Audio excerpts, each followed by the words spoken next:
headset on besides everything else. He's playing music. All right. He's listening to Elton John.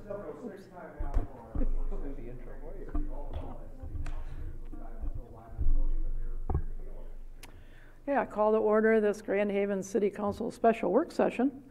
We're just a few minutes behind, but we're going to roll. Linda, will you call the roll, please? Speaking of rolls. Manetza? Here. Berger? Here. Scott? Here. Fritz is excused, and Michaela. Here. We have one major item on our work session agenda this evening, and that is the depot design discussion. Kirsten Runschke has done some drawings and given some possibilities for redesign of our the depot, and she's going to make those presentations for us this evening. Pat, did you want to weigh in on that at all? No, I think you covered it well, thank you. All right. Okay. So if you want to come up to the microphone, now that I've told him Varya to introduce himself and Thank you. Good evening. Yes, here to continue the discussion we did back in July with the depot and some progress on what this might kind of look like. Last time we met on for be utilized in the future as far as creating different maybe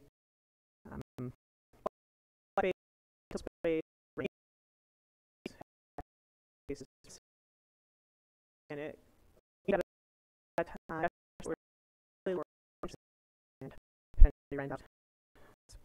what you I think received in some packets before this evening were four versions of what we might start to look like from the exterior, because a lot of the discussion was how different and just that connectivity is an important thing, and starting to see how we look at it from the historic aspect, so we respect that version of the building as well as kind of make those connectivities so we have that opportunity with the new waterfront stadium to utilize the space to its full potential. What you see right now, because we kind of honed in on the idea of that flex space, so and the anchor location, so I set up here was just kind of looking at it, what if we rented it out for a one anniversary of scenario. So within this scenario, you're looking at 2,300 square feet. That would give you approximately 154 occupants to utilize this space. And then in our anchor area, we have another 1,000 feet, 50 to deal with. And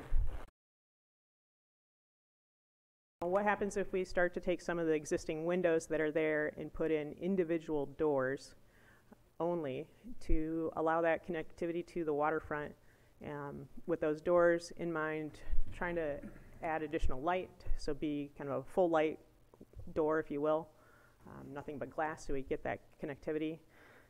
So in this particular version, I only put in the doors where it made sense when we were talking about having doors that were in pairs, if you will, rather than putting in every single window. It just didn't feel right in the 3 windows that remain on this rendering that we put in doors. They would just kind of feel a little awkward, if you will.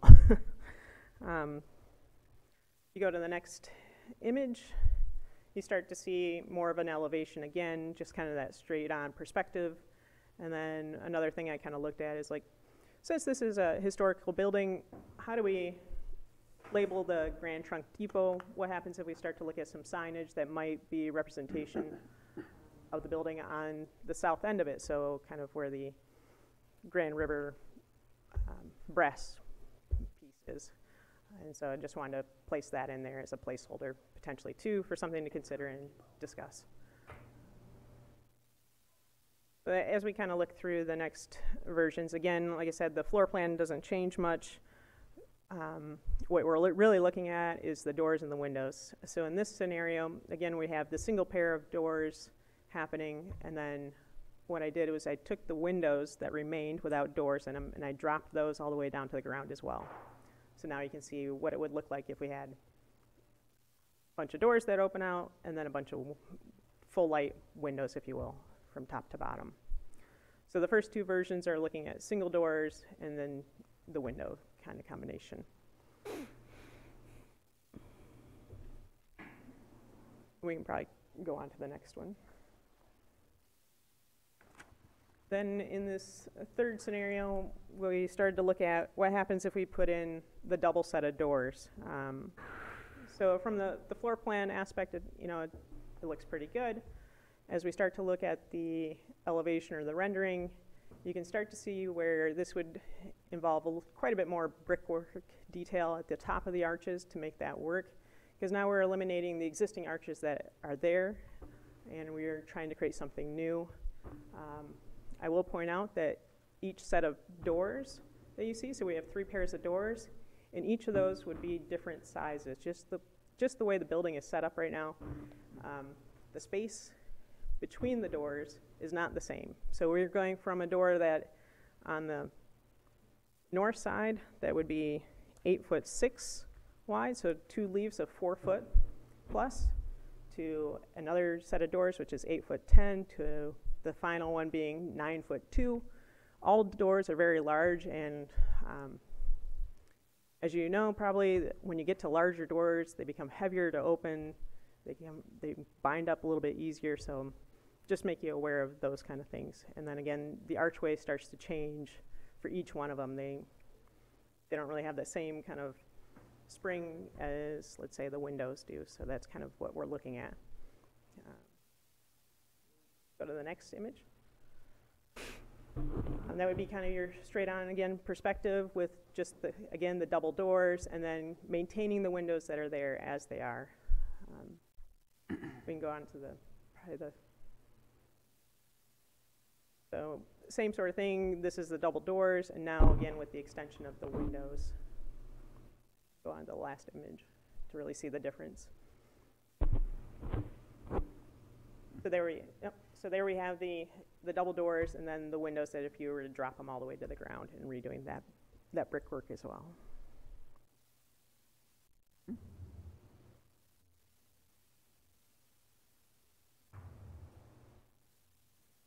I don't know if you have any questions or.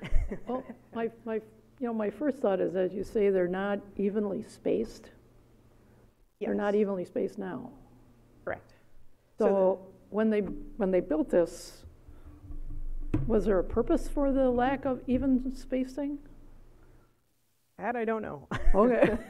Well, in your history of architecture class, they didn't tell you, there was no reasoning for the. It's just the way it was. It could have been, however that floor plan was originally on the inside, it probably had a purpose that related to that. Okay. But sometimes it doesn't always follow through to the exterior of a building, depending on if there were walls in there, or different room divisions for that depot in the beginning, the box office kind of thing. Right. That might have determined where the windows were. So it made sense at the time. Right. But it makes it much more difficult to do something with it and make it look symmetrical today. Oh, okay. But I will say that in the first 2 versions where it's the single door, all those doors are the same width, just so you're aware of that. Okay. It's just when you start combining that space between them is what's making that difference. Changes. Okay. How wide approximately are those doors in the first rendering? 3'4". 3'4", okay.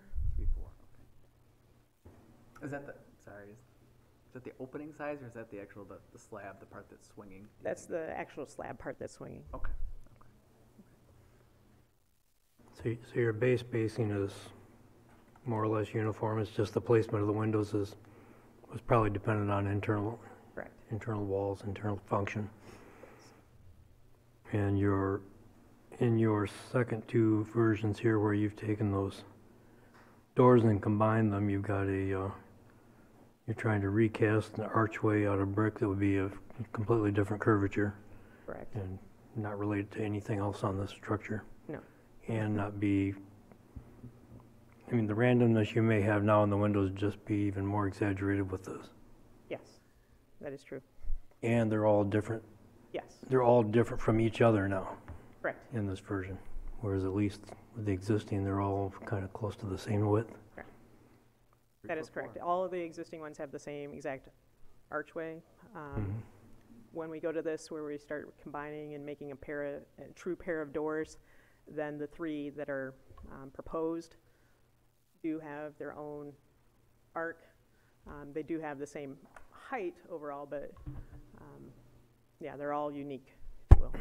And do you think that you would be salvaging, to do that, would you be salvaging brick or going out and finding brick that might be something like that color? I think you'd be searching for something similar to blend. I don't know how we'd well be that able to works. find a true match to that. And when you take the windows that you're not converting into doors, and this one looks like you're putting casement windows in, and you're taking them all the way to the floor, is that just for more light, or is it potentially giving up space inside at countertop level? In this particular version that's up right now, it's just to bring more light into the space or view out of the space into the waterfront. But in reality, you'd have a view just of it would increase your view of the patio immediately in front of you Right. and not give you any of the waterfront, correct? I mean, your line of sight would be irrelevant. Unless you're only 3 feet tall. Well, then you probably didn't really care. Probably not. I know how my kids were when they were 3 feet tall. Where the first two versions of either one, where we have the single door or where we're not adjusting the window, then you could potentially have a windowsill there like you do now and extend upon that. You might have better use of your interior wall if you had that windowsill. Yeah. Otherwise, you give up that entire wall for anything that's going to be on it. To me, I'm sorry, Bob. Go ahead, go ahead. Done? The shame of having the windows as small as what they are in the original is that you have this spectacular view out the back, and you're looking at it through postage stamp sized windows, which I think is a shame to leave it as such. But I'm not sure I like the imbalance of changing that with stuff that is, it seems like things should be symmetrical. But so one question that I have is that, depending on the capacity of the whatever event that happens, that would happen inside here, is there any issue with, egress, safety-wise, as far as today's codes, with what's there now? Yes, with what we were looking at as far as that particular flex space, if you will, and being 154 occupants, you would be kind of tied into that idea of bringing in fire suppression. And I think that would probably be a good thing to do overall for the facility, regardless. So you would have to do that no matter what? Correct, with that number of people. Okay. But as far as the number of doors, et cetera, that's legit? Yeah, you have plenty of egress out of the building. Okay, all right. It's just that what do you have to do on the inside? So, but yeah, that's my thing, is that you're standing inside this depot and looking out at the river and the view out of there, and it's a very small, you got to be really standing right in front of that window. I don't know if making the window longer, think that helps. I think it does, but I just, I like light, and I like being able to see. It's a spectacular view out there. But at what cost, I'm not totally sure, so. I imagine when they put this building up, the view was the side of a train. Yeah, and so that wasn't important at that time. Well, as far as the width of the windows, whether they're tall or short, that's the same. You're putting in the same brick archway, and so you're not gaining anything laterally. No. Taking it down to the floor just simply makes it close to the floor, Right. and maybe a little lighter and a good view of the concrete. Correct. Okay. At this point, I do not. And now you need tempered glass there because it's close to the floor. Yes. These look like operable windows in this. In this particular Fourth version, one. yes. Is there any reason for them to be operable? I don't think it's necessary. I think we could Is go there with a single pane of glass. Is there any advantage to having them operable? We're trying to get fresh air in there. Let's say we had a concert at the stadium, you just wanted to bring that music into the space, and you didn't necessarily want the doors open. You could pop the windows. As I recall, this was an air-conditioned building. Yep. At least it used to be when the museum was there. I wouldn't say that we necessarily need or would want operable windows in this case. It just felt like it fit with what we were looking at so far. Remind me, are the existing windows double hung or just fixed pane glass? I want to say fixed pane. Okay. 'Cause, you know, my preference is to do as little as we can about changing the appearance of this building. We've already made an addition on one end, and I think the rest of it's got a pretty elegant look to it just the way it is. So I'd do less rather than more. I still go back to the height of the window. It's kind of like having a slider. It's a full-length window. It always gives you more of a view, and more light allowed in. I don't know, Denny, got any thoughts? Yeah, like you, I don't like I like the bigger doors on the end for the view. I like the windows coming all the way to the floor too. I think that would give it more light in there, like you were suggesting.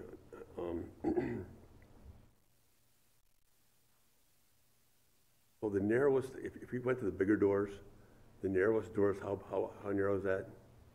For the para doors, you're looking at 8'6". 8'6". 8'6". That means you have one leaf is an odd leaf, so you're looking at 4'3" per door, and that becomes a large door, which is very heavy to operate. It wouldn't be your standard kind of operation, if you will. And oftentimes with that, the hardware, the hinging and everything, they don't tend to last as long because of the heaviness of the door. Right. Yeah, especially if the wind is whipping. Correct. You'd almost need a double entryway just to keep you from losing all the air inside the building. Yeah. That might not be a good thing. Well, oh, sorry, Denny. I You still good, like I still like the windows coming all the way to the floor. That's, I do too. I think that, I like the big doors in there too, but they're probably not practical, so I guess that's not gonna happen, so. But I would like the windows coming all the way down to the ground. I think that looks nicer that way and can put more light in there, and I think that would be better than just, not going all the way to the floor. 3/4 windows or whatever they are. Gosh. Good.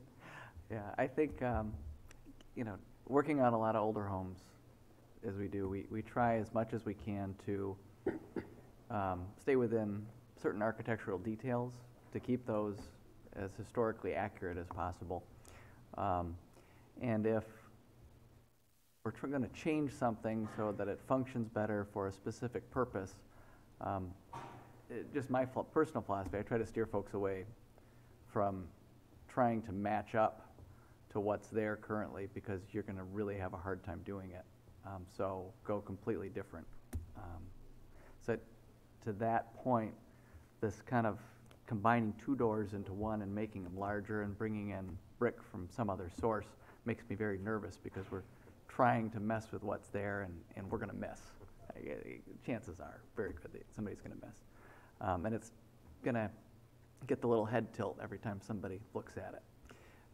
Whereas if we were to work within the existing, for this discussion purpose, the arches, the existing windows, whether they are a door or a window, whether they go from floor to top, doesn't matter to me as much as the historical accuracy of staying within that arch. And if we convert some of them to the doors, some into windows, I suspect function ought to determine that a little bit based on what's inside, which ones get converted to a door, which ones stay a window. Wouldn't really matter exactly to me, as long as we had the appropriate number of ingress or egress, and people could safely get out. But keeping those archways, I think, would be significant, and I'd love to see them stay. And as Denny and Jerry's, floor to ceiling or floor to top doesn't matter to me. One thought, I don't know if, consider if we've got, if you go back up to one of the first two drawings, I don't know which one of the two I liked better. Not that it matters at this stage. I think, again, the inside should determine a little bit as far as which one's converted all the way. And I don't mind all of them being all the way, if I look at that. as long as the arches are kept intact. I think that's the key thing. The one consideration as far as all these doors swinging open and closed that I heard that's very favorable is that 3 feet 4, that's going to meet ADA accessibility. We don't have to change anything. That's wonderful. I mean, changing them to a door, obviously, we're not going to jump through a window. And then the other consideration I wondered about is if people are walking in front of the building, and we've got a bunch of casement windows that open out, that becomes an obstacle for people to walk by or walk around. So I'm just wondering if a double hung or something like that makes more sense in the window opening spots. If the objective is to let some sound in, to improve visibility, I guess you have one horizontal bar instead of one large vertical, but given that it's a 3 foot 4 inch opening, a horizontal might actually give you a little more visibility in the square footage of glass as far as the double hung goes. And then also the improved clearance as far as people walking by. So there you go. My 2 cents for what it's worth. Well, and then the double hung was probably closer to a match rather than, a casement's a pretty modern window to go into the structure. Yeah, I think that if we did try to change the arches and change the brick, it would look pretty strange by the time you were done. It wouldn't look anything like what it does now, and nothing is going to match. I don't see the value in lowering those window sills to the floor. I think the amount of extra light you get, the extra view you get would be close to nothing. If you did go to a double hung, you're not going to have a double hung that goes to the floor. Right. And I think that the wall inside would be more useful if you had a windowsill there rather than all the way down. Depends on exactly what ends up going in there, and we don't really have that wall defined yet. This view is about as close to the existing as you're going to get changing windows to doors. I don't really have a big problem with changing some windows to doors and taking them down, because that doesn't change the overall pattern of the building and the overall appearance of the brick arches. Where it's not needed, I don't see the point in it. And there again, I don't think the casements are a particularly good idea. So this one, minus the casements, turn them into either fixed pane glass or double hungs, I think would make about as much sense as anything. Whether we need all these doors or not, I don't know. I guess it doesn't hurt. But there again, I would do less rather than more. I see you're showing casements on the end of the building under the words Grand Trunk Depot also. And was there, in your later versions, did you have those going all the way to the floor also? I did not. Oh, looks better this way, thank you. But there again, the casements I think are a doubtful addition.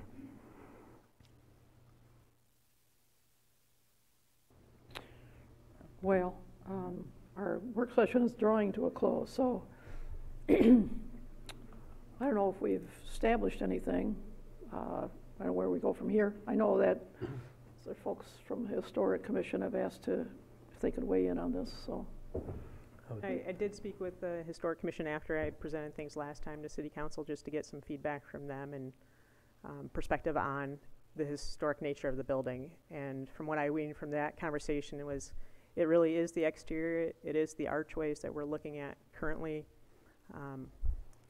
I also got the impression from them that they were okay with the idea of taking some of the existing windows and replacing them with doors, and even to go as far as to the windows that might be replaced and put in full windows, if you will. They weren't overly thrilled, and they had not seen any of the stuff that you've seen now with the pair of doors. They weren't overly thrilled about that kind of concept. We just kind of talked about it overall, just because of the way that it would impact, and the archway would never be true to what's there now and what was there. Do we need 6 doors across the back or more across the back? Because I'm looking at starting at my left, there's 2 windows and then there's a door. Whoop, can you scroll back? That shows all the door openings on the back there. See where it shows all the door openings there? Oh, okay. Where you're talking about all the door openings. And that, I think the idea there is just to make it as fluid as possible. Just those that made sense, turn them into doors so people can move easily from one space to the other. But you could have all, some, or none of those, you know, it's, We could consider the two, if you just look at that flex space, if you will, you can consider the pair to the north and maybe the pair to the south and forget the ones in the middle there. That might be sufficient. Well, you already said that the amount of egress is ample. Correct. It has nothing to do with the requirement for fire suppression. Mhm. What would be the minimum number of doors for egress for this projected occupant load? I don't have that particular number here. I know that what we have currently works. Okay, currently you have one door on the riverside, one door on the We have the street two side. on the east side. And then you have the ones that are leading into that new vestibule area. I mean, of the doors that actually work over there, you have. Well, You I have didn't two. check the functionality as part of that. It just I know at was least there. one of those doors, at least one of those doors on Harbor Street side is just a fake door. It's just kind of nailed in place to look like a door. Maybe it could become a real door. It probably could. It was a door, and they just had to fill the hole. I think Steve did that when he was there. Okay, so do we want to talk about this some more? Do we want to, what'd you like to hear, Pat? maybe we want to get back into it during the regular meeting just for a few minutes so I can try Okay. to get some clearer direction. All right, So sounds like a Kirsten plan. can stick around for a few minutes. can you do that? Okay. Okay, in that case, I'm going to adjourn our work session. And, yeah, we're good on time. And call to order our city council meeting. So if Linda, if you want to call the roll of the council meeting? Manetza, Here. Bruger. Here. Scott, Sure. Fritz is excused, McCaleb. Here. Well, hang on a second as our troops, literally troops, troop in.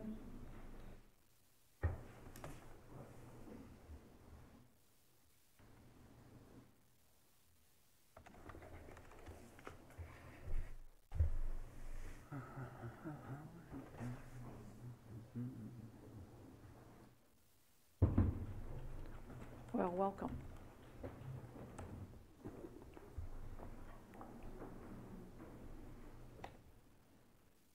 Just whoever is out in the hallway, come on in and find a seat. We'll wait for you.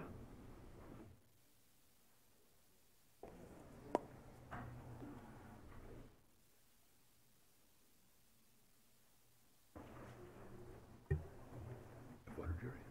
I got one.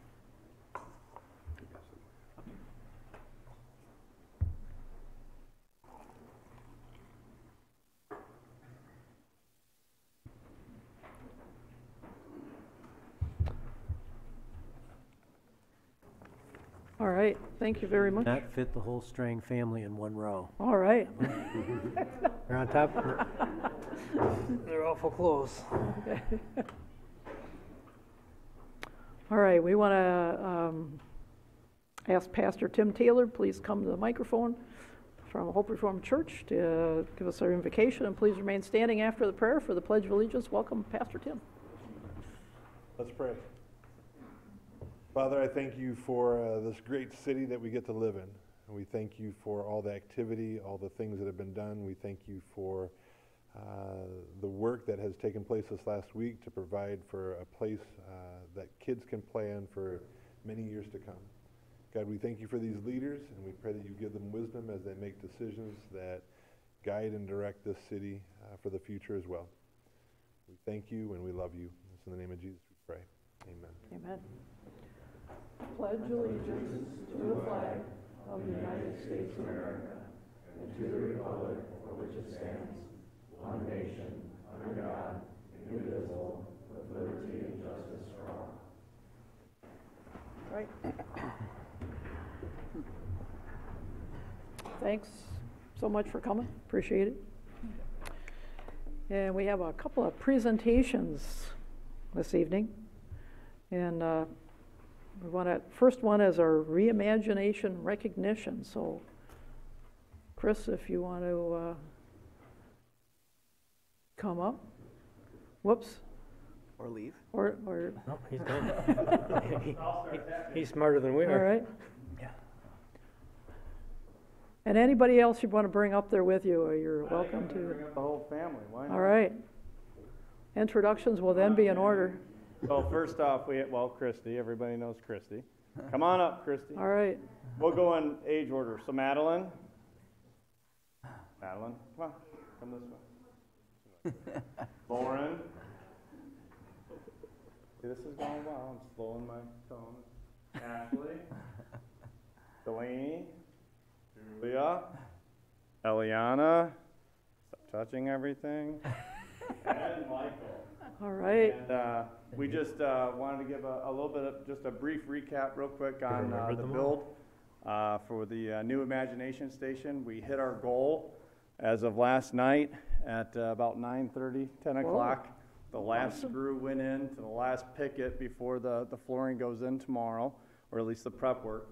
But the goal was to be structurally complete, and with the help of over 1,500 volunteers and every pastor and minister telling their congregations to come out yesterday after church.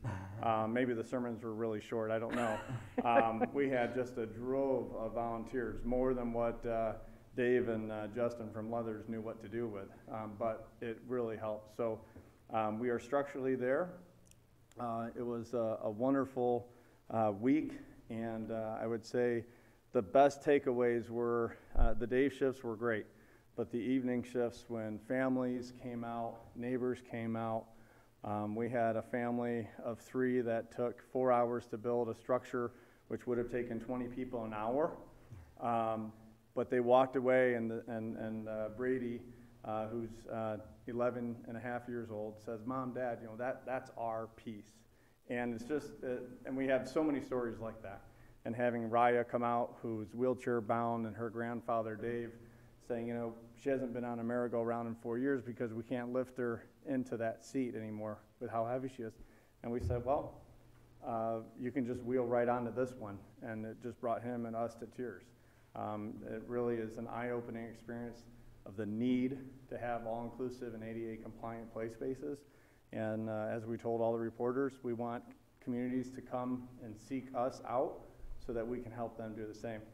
So in order to show our appreciation to the city of Grand Haven for your generosity, for letting us having the ability to do this, along with the funding and all the support, we'd like to offer your plaque tonight by the Strang family.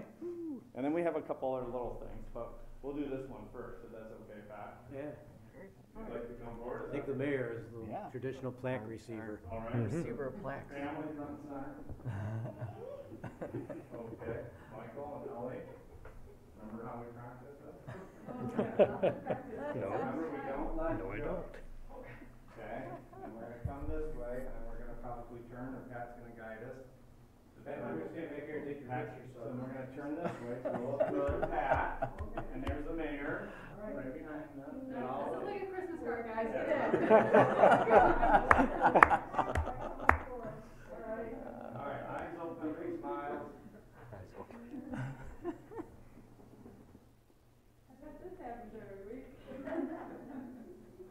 And Michael, Ellie, and you give the plaque to the mayor. Oh, you guys are awesome. I'm sorry, I won't step on your line.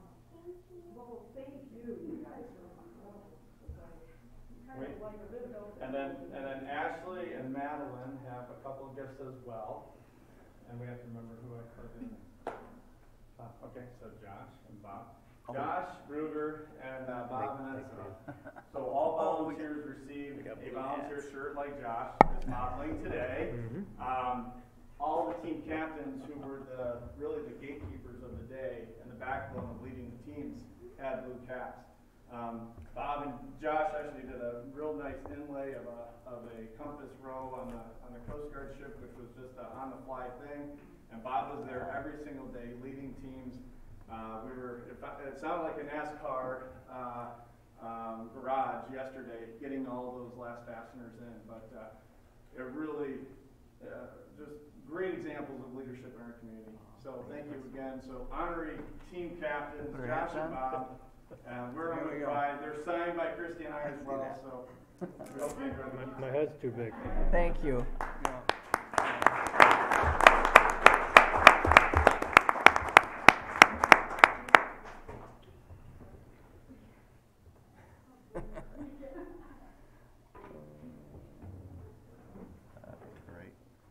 this is, again, a great accomplishment by the people of the city of Grand Haven as to raising the money and then actually then doing the work. And I kind of tried to stay out of the way. I came down and I saw the bevy of people down there. It was incredible that somebody was organizing all of this. And again, as I say, a lot of things happen in Grand Haven, and they don't just happen.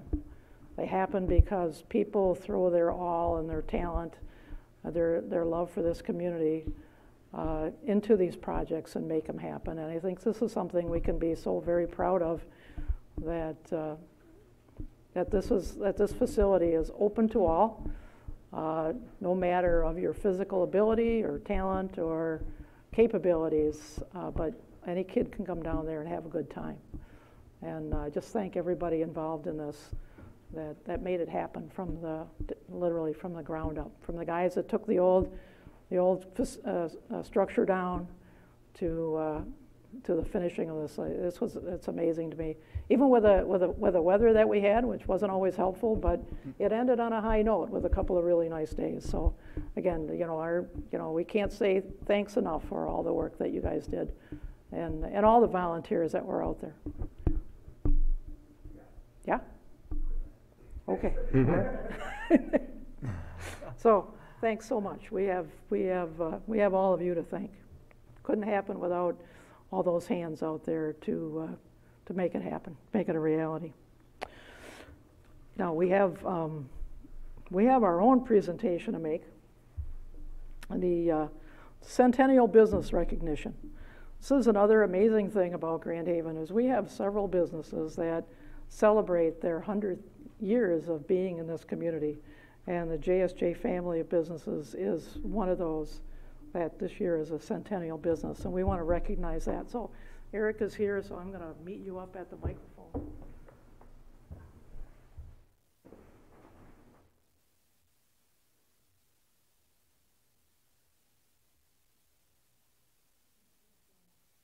Well, thank you. All right, Happy to be here. Well, I appreciate it. I'm going to step over here so Okay. that I can. No, I'm going to read this, looking good for it. and I will not look at your cheat sheet. Do you want to get a few minutes? You absolutely, you okay. take all the time Okay. you want, Okay. because this family of this business is part of the history of Grand Haven, and we thank you much. So it's the Centennial Business Recognition. Whereas modern Grand Haven is a destination for tourists from around the globe, however, few of these tourists know that the primary source of wealth and employment in Grand Haven is manufacturing and industry. And whereas Grand Haven's manufacturing heritage is a fascinating story of innovators, dedicated entrepreneurs, and bold business people who recognized opportunities, pursued dreams, and built strong companies in a strong community. Whereas the most notable and enduring such company is the JSJ Corporation, a family of companies that began in 1919 when boyhood friends Paul Johnson and Al Jacobson purchased the Zorner Foundry and renamed it the Grand Haven Brass Foundry. And whereas over the ensuing decades, the Grand Haven Brass Foundry evolved and grew new companies and acquired others, diversifying product lines and taking advantage of complementary products to better serve their customers. And whereas in 1970, the 5 Jacobson, Johnson, and Sherwood family businesses, Grand Haven Brass, Grand Haven Stamp Products, Dake, Michigan Plastic Products, and Carlon Meter, were combined into a single holding company known as JSJ, the initials of the 3 families. And today, JSJ is made up of a strong portfolio of companies, each innovative and unique, that focus on highly technical skills to deliver engineered solutions. Their business represent manufacturing, distribution, and service companies throughout the world, and include GHSP, Hudson Technologies, McLuhan Product Identification, Sparks Belting Company, and Dake.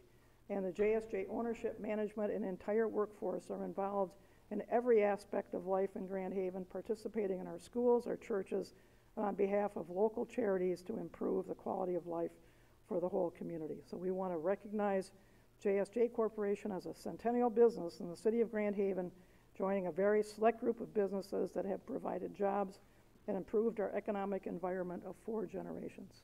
And I just want to say for myself, the family businesses from humble beginnings and kept in the families and working together, that to be such a strong core of Grand Haven, and not just to build that strong core and employ so many people, but always being involved in every project. Always have a heart for the city, and I want to present that to you.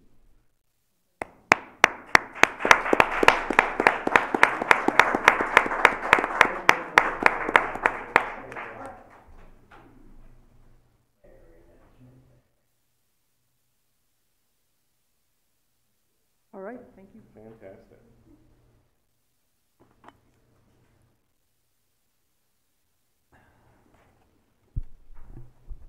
So had I been provided that ahead of time, my comments wouldn't be nearly as long, but now you're going to hear a lot of the similar kind of comments. But thank you for the invitation to join us this evening.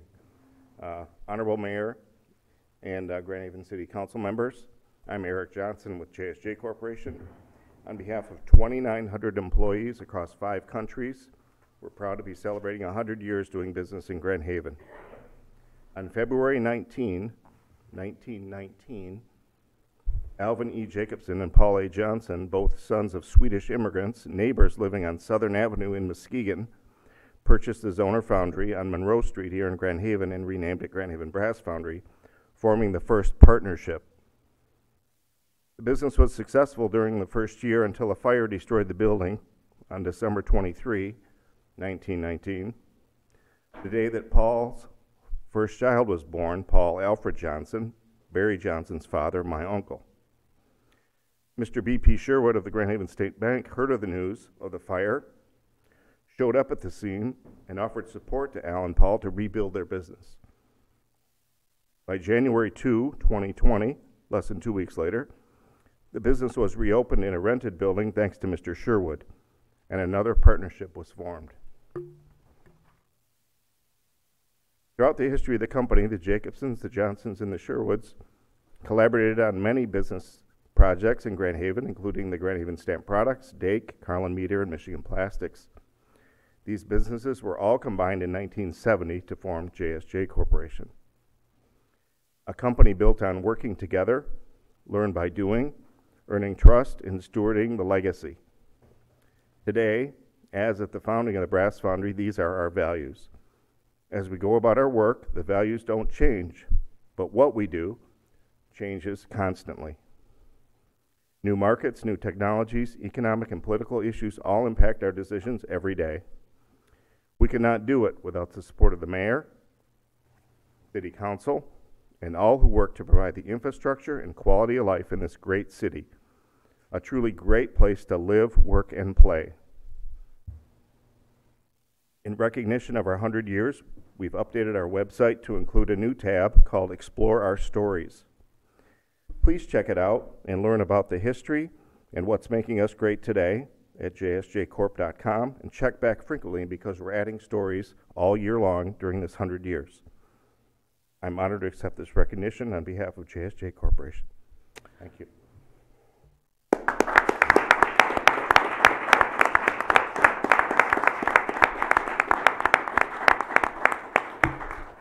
And that is one of the key things of all the, when you listen to the stories of people that have been in business for like 100 years, that you have to constantly reinvent yourself.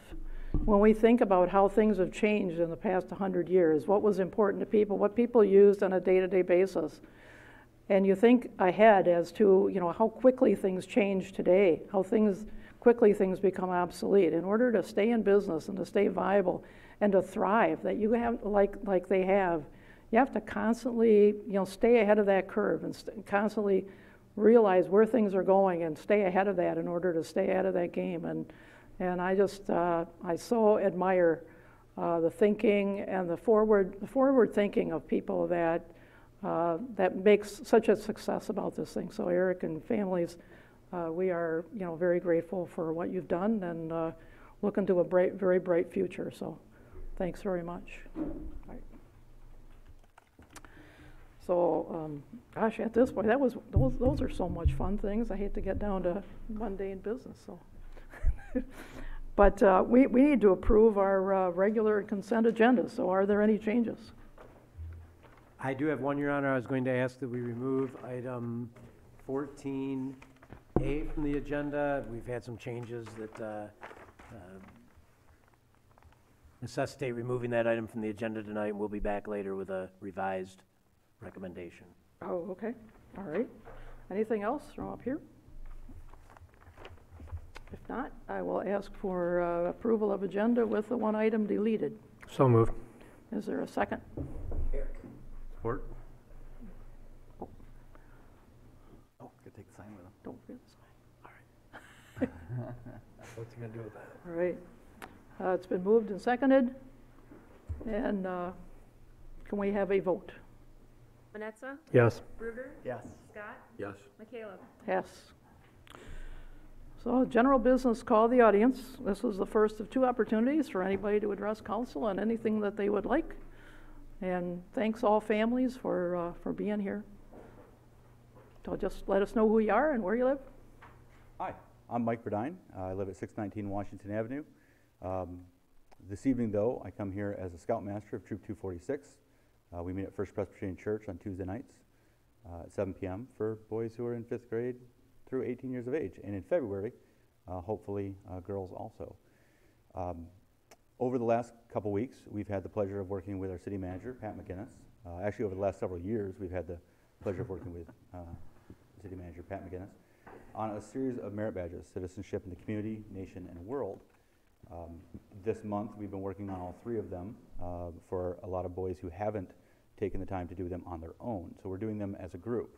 One of the requirements is to attend a city, town, or county council meeting or school board.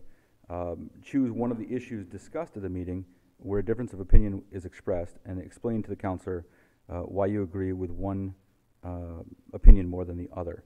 So I'm counting on the citizens here this evening to help voice opinions during the general public comment time, and I'm counting on our educated city council to have hopefully some disagreement a little bit. And then I would like to extend apologies to Mr. McGinnis that he will be reliving this meeting at least 8 or 9 times. So I thank him for that. At some point in the meeting, we will probably get up and leave. We do not have to stay for the whole meeting for the requirement, but through something that has multiple opinions. So we will try to leave quietly. But you have not offended us when we leave. It's just part of, they have school. So. Well, if the troop would like to come up to the microphone and introduce themselves, we have time for that, unless they're shy and don't want anybody to know them. Are there any boys that are not shy that would like to introduce themselves? It's on YouTube. You'll be able to see yourself online. That is one of the requirements of the merit badge, by the way, so. Yeah, you must. If you want the badge, you gotta introduce yourself. You're on, I don't want to make you nervous, but you're on live radio. You'll be on YouTube. And Come along. yes. Bill's character. Welcome. Name and address. Tell us who you are and where you live. My name is Ethan Ness. All right. Don't be shy. Come right on up. I'm Ryder Gibson. Hi there.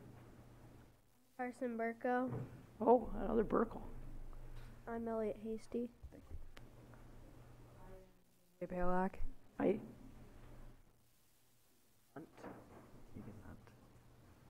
I'm Kyle Curtis Monroe.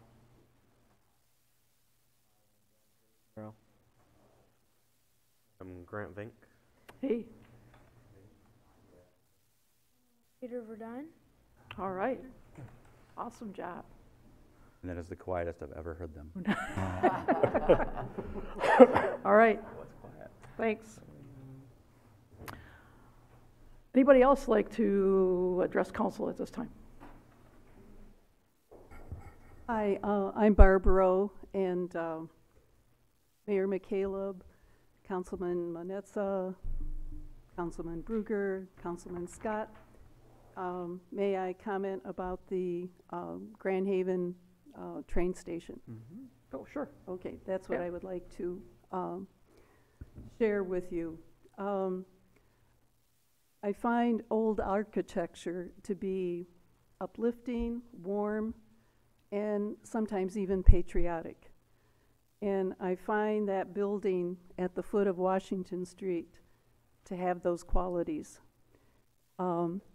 the word unique, and as our architect was discussing the dimensions of the windows and the doors, that's the very trademark, and that's what makes that building such a shining gem in Grand Haven. And so as you deliberate what to do with the Riverside, number one, I applaud all of you and our city manager with the reinvention of that building. That building has a lot of stories to tell, and it's going to continue telling stories. I just hope that there's serious and deliberate consideration as you view all the plans. And when I was there today, another evidence of how our city is always on the move, something's happening, and as we know, the waterfront area is being thoroughly dug into. I looked at that Riverside section of the building, and I saw all the openings, and it reminded me actually of what I'm looking at here, but the windows weren't quite as wide. The craftsmanship, the ornaments, the windows, the unique character of that building is utterly phenomenal. And that, of course, is why it's on the Michigan Historic Site. It should also be on the Federal Historic Site. Perhaps the city will pursue that sometime. If I do believe you must own the building, so that could be a potential award that we could look at.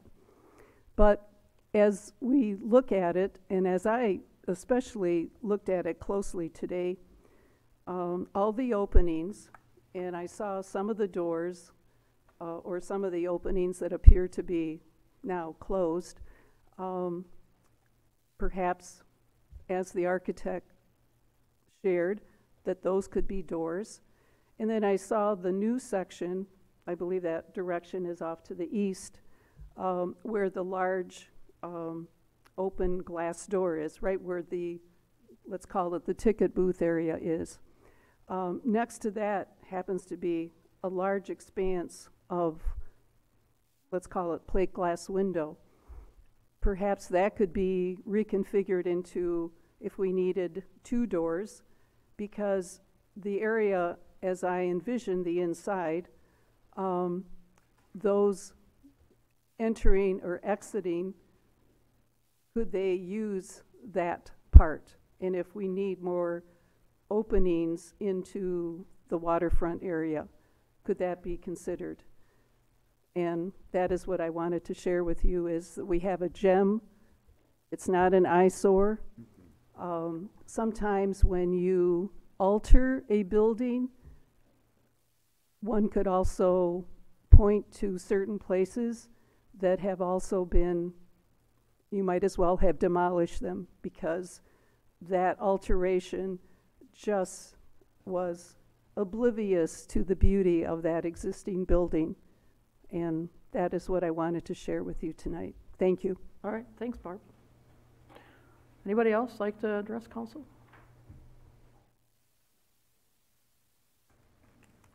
Hello, I'm Nancy O'Neill, and I just found out about this proposed change to the building, and so I'm not as well prepared as I'd like to be, so I'm going to have to read this. I am concerned about the prospect of the installation of modern double doors out the riverfront side of the depot building. I realize that's one of the options. I hope that's not the one that is chosen. I think that double doors would radically change the face of the building, and as well as the rhythm and the shape of the masonry. I think it would be too jarring and lacking in aesthetic harmony. Also, this is not a criticism, but an observation that far more people take in the aesthetic of the building as they're walking by. Hundreds of thousands of people, probably during the summer. whereas the number of people inside who would like more light, I can understand that, but those people are far fewer. So I think it's important to consider the look of the building from the outside, where far more people will be able to appreciate it. Thank you. Thanks. Anybody else would like to address council? Okay, if not, we will move on to continuing our discussion of the depot so that we can give the city manager some direction in which we wanted to go, if we can establish that. So I heard what sounded like, first off, the interior layout, I believe, is, there's general consensus, if not consensus. There is a compromise of the, 1/3 of the space being potential for being rented out and the rest being flex space with a, is Kirsten still here? She is. With a non-permanent wall between the two areas. So it could be opened up as one large space, the whole building, or it could be closed off so you can use each. So that the interior of the building was essentially agreed on at our July meeting. Now we're looking to establish a compromise or something so we can give Kirsten, or Kirsten can get us a proposal to then come back and do some work to start making the actual plans.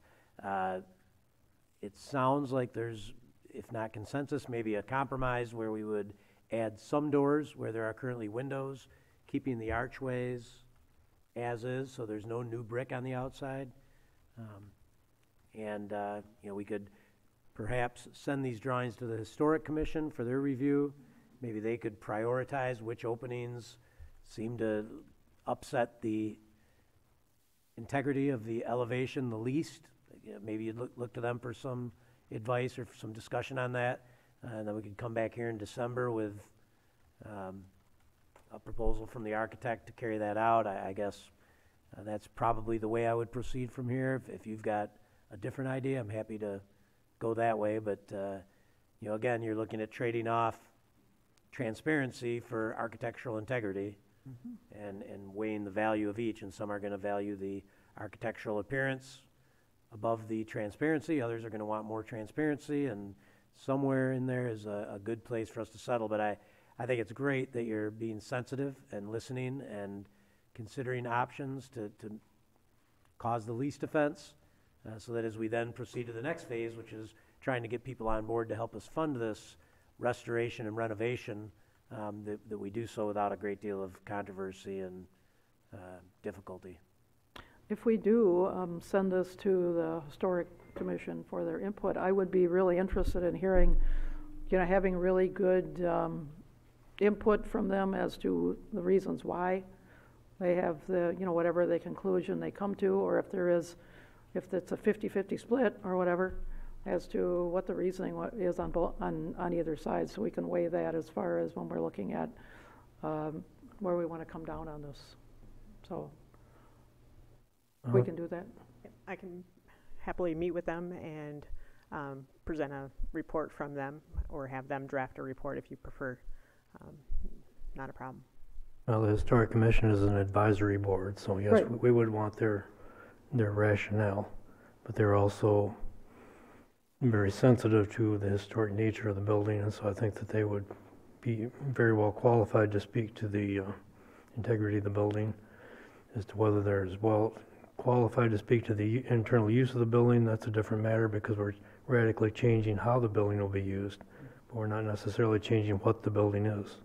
No, what I'm interested in is if they prefer one over another, and what is the, what's the detail of why they feel that way from a historic or a perspective. I'm not talking about the use of the building. I think the use of the building, the interior space, such as it is, it's a little bit broadly defined in this point. Right. But it kind of mirrors what we talked about, anchor space, the flexible spaces, basically be programmed for the community or for private events. I think that's what most of us had envisioned when we started talking last winter. I don't know that we need so many doors to get outside. I don't think we need to change windows that don't need to become doors, but again, as the mayor says, I'd like to hear what the Historic Commission thinks about that. And I don't know if there are any restrictions on what may be done with the building. I don't think that there's a registration on the building that would control what we do with it. I guess you could put just about anything you wanted to if you had the tolerance for it. But my preference, as I said before, was to do as little as we possibly could to keep it functional. I was mostly interested in windows, doors, full-length windows, not full-length windows, number of windows, number of doors. That's pretty much what I was. Rather the interior space, I think there's not a whole lot of controversy about that, or if there is, I'm more interested in input about the look of it, how it's balanced, light, transparency versus exit and entrance, that sort of thing. That's mostly what I was looking for input on. Other people may be looking for different things. That's what I was looking for. And with your permission, I will continue that discussion with the Historic Commission, reviewing the exterior of the building. Right, and with the understanding that all our boards are advisory boards. City Council makes the last decision, sometimes on a 3-2 basis. But it is, the final decision. Sorry, it's the way it is. So, I'm not sorry. It is the way it is. It is what it is. But we will but I'm really interested in getting the reasoning, and so that because it's important to make a good decision. Good. I think I've got kind of my direction for the next step to bring back to you guys here shortly. So when's your next meeting? I don't even know. You're not on the Historic Commission, right? Neither one of you. Okay. So Thursday? Oh, I'm sorry. Lisa is a new member of the Historic Commission. Okay. Well, then I'll work to make Thursday work to meet with them. So.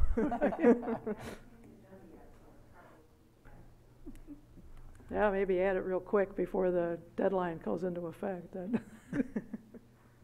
Streamlined. All right. Thanks. Anybody else? I don't mean to cut off debate about this particular thing. So. No? All right. I think we're good. Thank you. Yep. All right, now on to the consent agenda. Linda, can you read those? I got to switch here. Whoops. I'm in the wrong spot. This is to approve the special council meeting, special work session, regular council meeting, and executive session minutes of October 1st, 2018. Approve the bills memo in the amount of $1,578,364.10. Approve a resolution of recognition of JSJ Corporation as a centennial business in the city of Grand Haven. And approve the amended industrial facilities tax exemption certificate policy that eliminates references to the application for industrial personal property tax abatements. All right, whoops. My iPad tells me that I have lost internet connection, and so I've got to go with this paper copy all by itself. So any comments or questions on any of these items on the consent agenda? I'll move the consent agenda, that we approve the consent agenda. All right.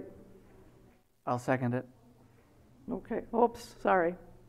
Going in the right direction here. You lost your notes, that's the way. I lost my notes. It got me all befuddled. We got okay. Are there any comments or questions on the consent agenda, which has been moved and seconded? None here. None here? Nope. We are ready to vote. Bruger? Yes. Scott? Yes. Manetza? Yes. McKalen? Yes. I will now open a public hearing concerning SBI Pharma's request for a new industrial facilities tax exemption certificate.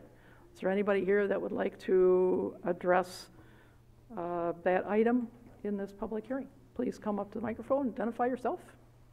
Good evening. I'm Liz Taylor. Just on behalf of SBI Pharma, I just want to express my continued appreciation of the council for your support of our local business and the investment we have here in Grand Haven. And thank you for your time tonight to come out and learning a little bit about what we have to offer at SBI Pharma. All right. Thank you. Well, thank you for giving us an awesome tour and showing us the things that you do. So anybody else here to address that issue? If not, we will close the public hearing, and I'll ask Linda to read item C. This item is to approve the request from SPI Pharma for a new industrial facilities tax exemption certificate for a period of 12 years for real property in the estimated amount of $605,691, and authorize the mayor and city clerk to execute the necessary documents. The administration recommends approval. Is there a motion? So moved. Second. Been moved and seconded. Yes, Pat? I did want to clarify one thing. It is a 50% abatement. It's not 100%, so they still do pay local property taxes, but just at half the rate. Okay. In case that wasn't clearly understood. All right. And that's typical of these Correct. abatements. Yes. Right. Also, just so it's clear to the public, the taxes they pay on everything else don't change. It's just on it's the increment. It's just on the addition.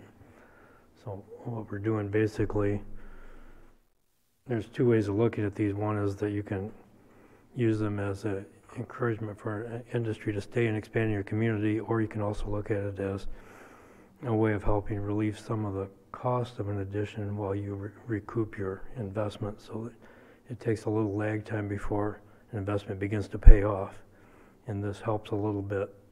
So that's another vote of confidence from the city and in the area industries, and our appreciation for everything local manufacturing does for us. Thanks, Bob. Pat? I just wanted to offer another clarification. When it says up there the real property and the estimated amount of $605,691, that's the value of the property, not the value of the abatement. Correct. So I don't want people to think this is, what we're talking about, the value of abatement is a couple $1,000s a year over that 20-year period. 12-year period.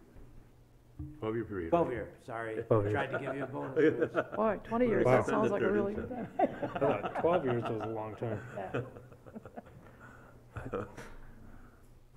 I do have one question, though. The paperwork that was in our packet is all dated for January of this year. And it's now October, and now we're dealing with this. Is there something I've missed? No, there was a delay based on some staffing changes, and there was great patience on the part of the company. We're grateful for that. But the chamber was able, with Linda and city staff, we got everything back on track and submitted in time for this to be effective within the needed thresholds that are set in the statute. So there was an unintentional delay, but everybody stuck with it and saw it through. I think it was a busy spring and summer for everybody, and it did get under our radar for several months there. All right. And for our audience members as well, I'll throw this out there. We seem to be talking to the scouts too a little bit. The company that we're talking about tonight has, I don't know how to put this exactly, but if you've ever had a Tums or maybe a Rolaids or something like that, or you've seen your parents have a Tums or a Rolaids, we'll go with Tums at any rate. Ingredients in Tums are actually made right here in Grand Haven at this company. And they put an addition on so that they could hire some more people so that they could make Tums that much better for us. There you go. Did I kid that down nicely? All right, good. So. Alka-Seltzer too. Oh, Alka-Seltzer too. All right, good. Yeah. So it's. I want to know how many of the scouts knew that we make stuff for Tums right here in Grand Haven? Is this news, or is this something that you knew all along? I don't see any hands going up. No hands going up. It's something, this is non-controversial stuff that you learned today. Yeah, sorry guys. So look on the label and see if see made in Grand Haven on the next box of Tums that your mom and dad bought. You should see the fancy equipment they have. They have, I don't know they can measure stuff to the nth degree on this very, very sensitive electronic equipment that they have in their labs. It's amazing. You guys, I don't know what you want to grow up to be, but chemists and pharmacists would be right up there with, you can stay right here in Grand Haven and have a really good job. Yes?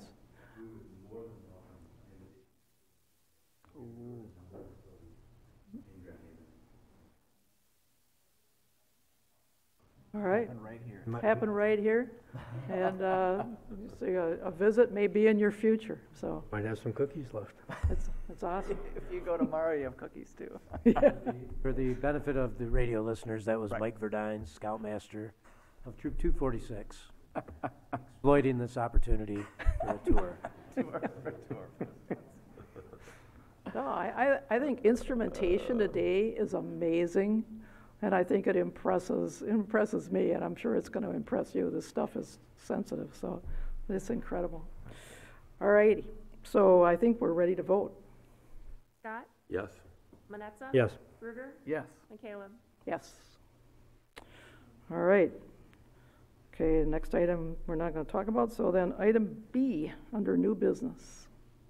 Next item is to approve a lease agreement with Michigan Office Solutions for printing services contingent upon, no, that's not right, isn't it? That's an old That's one. interesting. How did that get in there? What? You're about 2 weeks behind. Winter Market? Right, next one? Yes, that is right. Okay. As soon as I started reading, it's like, that's not right. Okay, this is to approve the special event request for the 2018 Winter Market in the Depot on November 16th, 17th, and 24th, and December 1st, 8th, and 15th, and to charge a fee of $50 per market day plus a $100 application fee. The administration recommends approval. Is there a motion? So moved. Support? Been moved and seconded. Comments or questions on the Winter Market at the Depot? I think last winter it was a hit. I think a lot of people really enjoyed coming down there. Opens the Depot up to whole different opportunities and gives opportunities for independent marketers to show off their wares. So I was it's a good use of the building. I was somewhat impressed in the city manager's memo in our packet that the city says that the markers being pursued for a special event application. Rental fees approved last summer were $300 for a resident for each day it is used. This rate is prohibitive. Did we set the wrong rate? Or were we hoping for something else to happen? No, this is prohibitive for this particular type of event. That's a nonprofit break-even event being put on by a community advocacy group, if you will, the chamber, looking to just put on something that's open to the public and free. I think it's a good rate. I won't editorialize on whether I think it's too high or too low, but for private events that people want to rent the space, it's competitive in the market. But this is something different. This is a special event for people who, or for the whole community, for all of us. And looking at it at $300 per day, the chamber was quite clear they just wouldn't do it this year. They couldn't afford to charge those rates to the individual vendors that are going to come in and sell their spice rubs and vegetables and pot holders. Oh, yeah, I understand that, and I don't disagree. I'm just wondering about the $300 per day that we thought we were going to get from someone else. I don't think we've had a lot of nibbles on that, have we? We haven't, but I think when we redo the space and refresh it, I think it'll be very popular, particularly in the summertime for private events, meetings and such. Okay, and I think the winter market's a great use for that facility, and that's part of why we're looking at a floor plan which is so flexible, just so that it would continue to enable such a use. But I was somewhat taken in by your comment about the prohibitive rate and the $50 per week being a lot more fair, because I thought it was too. Well, and this, I wanted to be clear, this is a special event approval, not reducing rent. I don't want people getting the idea that they want to come to city council when they want to pay a lower rent, but this being a special event, and it is in the spirit of a special event, that it's a community event, it's free to the public, and it's there just to give us more cool stuff to do in town. It's not a private event where somebody's renting it for their private company party or their retirement party or their wedding reception or engagement party or, the type of private events. Yes. I think you understand where I'm coming from. And we didn't want this to be a lot cheaper in the community center and take business away from the community center. It's a special event, but it's not that special. I think It's not private. There we go. It's not a private special It's event. reasonably special. Reasonably special, though. Is this working for the kids in the audience tonight? Yeah, okay, all right. Is it good enough? Yeah, you're They'll be just trying to pick a fight. We're trying to have with me. a little disagreement. They'll be Scouts trying to something figure out to what this report is on. about. Is it special or not special enough? I think it's pretty good special. All right, any other comments? God, I don't know where that came from. All right. We're ready to vote? Manetza? Yes. Bruder? Yes. Scott? Yes. McCallum? Yes. All righty. On to report by city council. Who wants to start? I'll go for it. It's kind of fun to have kids in the audience for this. Kids make mistakes and grown-ups make mistakes too. And 2 weeks ago, I made a statement that was incorrect here in council chambers about the mayor and the mayor pro tem appointing themselves to a committee. I was wrong, and I apologize, Mayor. There was a general consensus that the mayor should be on each of the committees that we discussed with the Board of Light and Power. And Mayor Pro Tem Mike Fritz corrected me 2 weeks ago, but the mayor didn't at the time, and so I thank her for that, and I do apologize at the same time. So there you go. And then the next comment I have, we have been talking about for a while burying the power lines on Harbor Drive. And there have been a number of emails going back and forth behind the scenes between the city manager and the director of the Board of Light and Power. And some productive progress is being made. But it occurred to me that at the last time we discussed burying the power lines at the council level, there wasn't a whole lot of support for it, at least not with the financial breakdown that was presented, which is roughly 1/3 of the cost covered by the BLP, 1/3 by the private property owners, and 1/3 by the city, maybe with some grant money thrown in.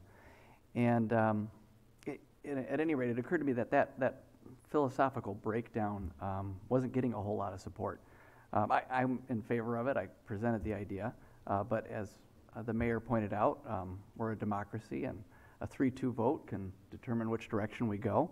I know that Pat is currently working on acquiring some additional grant money, but I'm concerned that with the support being as low as it seemed at that time, Pat, I don't want, you have few opportunities to ask for favors of the state government. Not necessarily this is a favor, this is within the parameters of a grant. But there's only so many times you can go back to the well and ask for goodwill.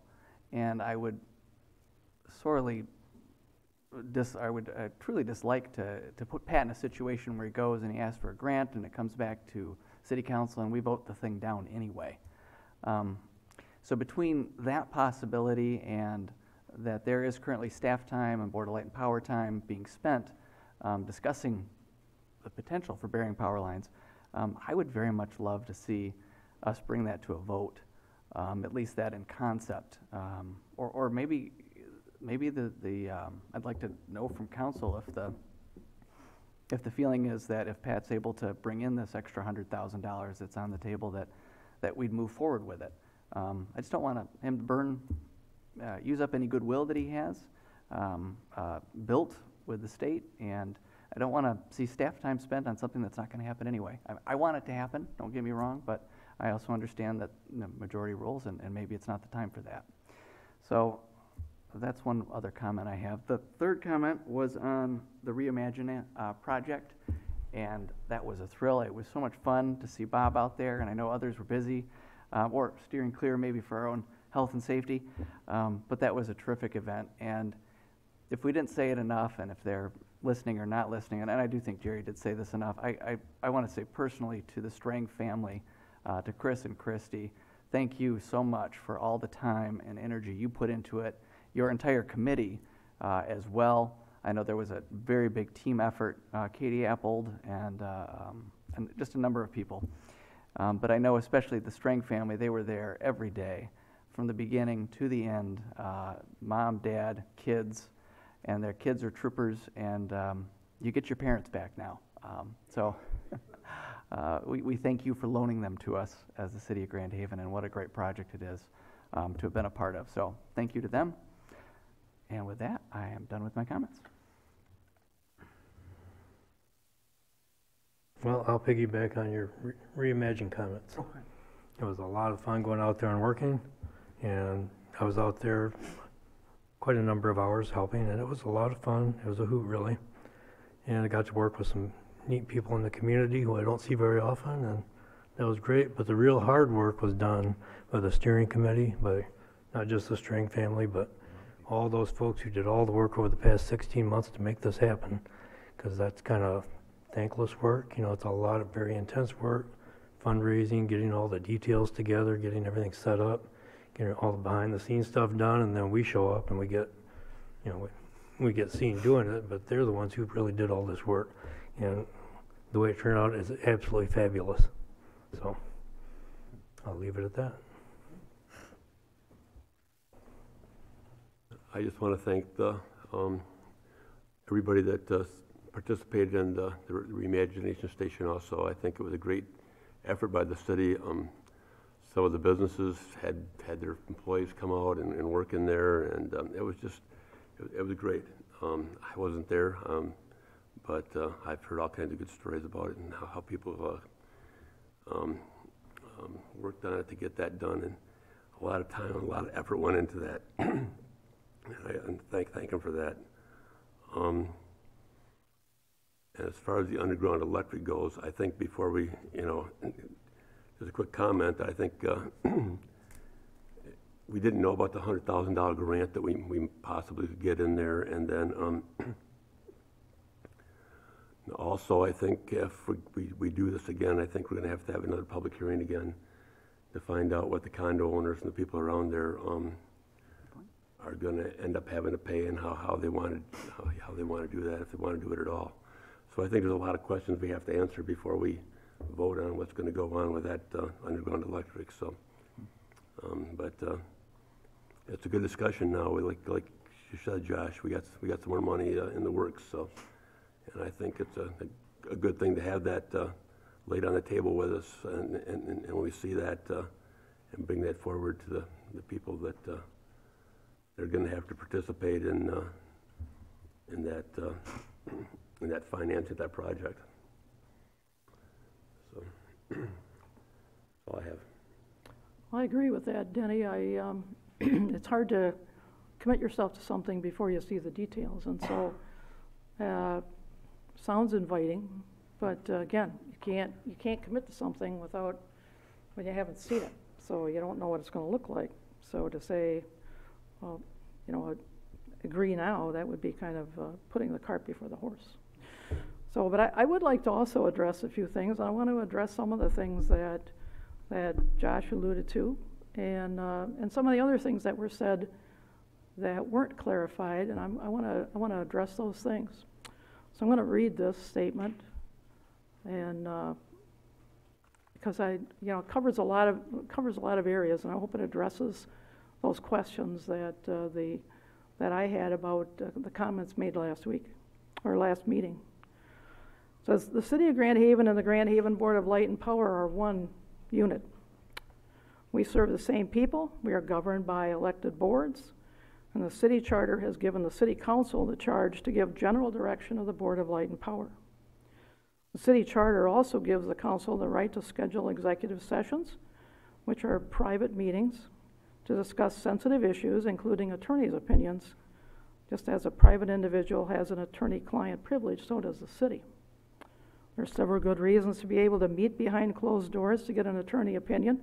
This is not a breach of trust with the public, nor a waste of taxpayer dollars. Second, both boards did meet with our common attorney, and he advised each board to form subcommittees to meet to iron out details regarding the two major issues before us, which is providing for snow melt and future power issues.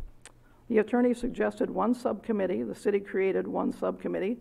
The BLP chose to form two subcommittees, one for each issue. Committee appointments are an interesting thing. They're a balance between interest, ability, and for my part, to make sure that everyone gets a chance to be on committees if they so choose. There was general agreement that I, as mayor, should be on the committee, and that left one other spot. Both Mike and Bob had shown interest in being on the committee, and I thought the fairest way to go was to draw straws, and Bob drew first, and Mike won the draw. And that's how he got to be on the committee. The first subcommittee did meet one time. One BLP board member, the other did not come. Dave Walters and two other employees, 3 MSDDA members, and 3 from the city, myself, Mike, and Pat McGinnis, our city manager. We had a good and friendly meeting at which the BLP said they needed to get the aux boiler fixed. That's the auxiliary boiler. And as a heat source for Sims itself, and possibly needed a backup in case that boiler failed because it's an old boiler. Sims would run December through March. The BLP representatives said they would like the city council to give them direction. We all left the meeting satisfied and no one asked for further meetings. There was understanding that we would meet regarding production at the company that the BLP hired to evaluate the plant, to do a plan assessment and recommend future use. We have been working on a resolution to the BLP board for some time. Bob made some changes to the resolution and those changes were accepted. When the resolution came back for a vote, there were questions on how many meetings had been held. The subcommittee has held one in which the BLP said they needed direction from City Council. The city held 2 town hall meetings to gain input from the public, and at one point I felt we could continue to talk about having a resolution or we could vote on a resolution. With the support of 2 council members, I felt it was time to move forward and give direction to the BLP board as they had asked. Among the changes made last week, other than Mike and I appointed ourselves, is that our subcommittee had refused to meet, and that assertion was made more than once. The word refusal implies request, because you can't refuse something that hasn't been asked. There has not been a request from the BLP that we were able to refuse. In fact, the city has been the one asking for meetings, and oftentimes we were put off for a later date. I want to remind everyone that last year at this time, I said our boards needed to meet to discuss together the way forward. And the city was told more than once that we can't meet yet until the February 14th meeting when we were informed of a proposed closing date. How helpful would it have been to discuss this before the public announcement on Valentine's Day? The subcommittees had another meeting last week. We did this in part because although we walked away from the last one with understanding afterward, we were informed we were mistaken in that understanding. We did learn that the auxiliary boiler was being fixed, but it's an old boiler, and it wasn't made to supply snow melt, and there are no guarantees on its working this coming winter or the next. There is no secondary boiler that is going to be purchased. A comment was made near the end of the meeting that we should have had many more meetings. Well, my challenge was and is, this was my suggestion a year ago, and either side can pick up the phone and say that we need to have things to discuss, which is what we do with every other department of the city. And if there are BLP issues, they should be one waving the flag saying we need to talk. We also are told time is drawing close to make a decision, and again, City Council is not the entity that changed the timeline without a warning. One last comment. The BLP will be holding several meetings at which Burns and McDonnell will tell the public about their findings and recommendation or recommendations for the future. The first meeting will be on Monday, November 5th from 6 until 8, which just happens to be the same time as a City Council meeting in November, so that City Council will not be able to be present when this plan is rolled out. In the interest of openness and working together with City Council, I would suggest that a presentation is made to City Council before the first public hearing so that Council will be the first to hear what the Burns-McDonnell report says. And so we don't have to read about it in the Tribune, because we're not going to be able to be there on November the 5th because we're going to be right here. So I'm going to make that request to the BLP board that sometime before November 5th, if that's going to be their first meeting, because that's what's on their flyer, that they will invite us and discuss what this Burns and McDonnell report says.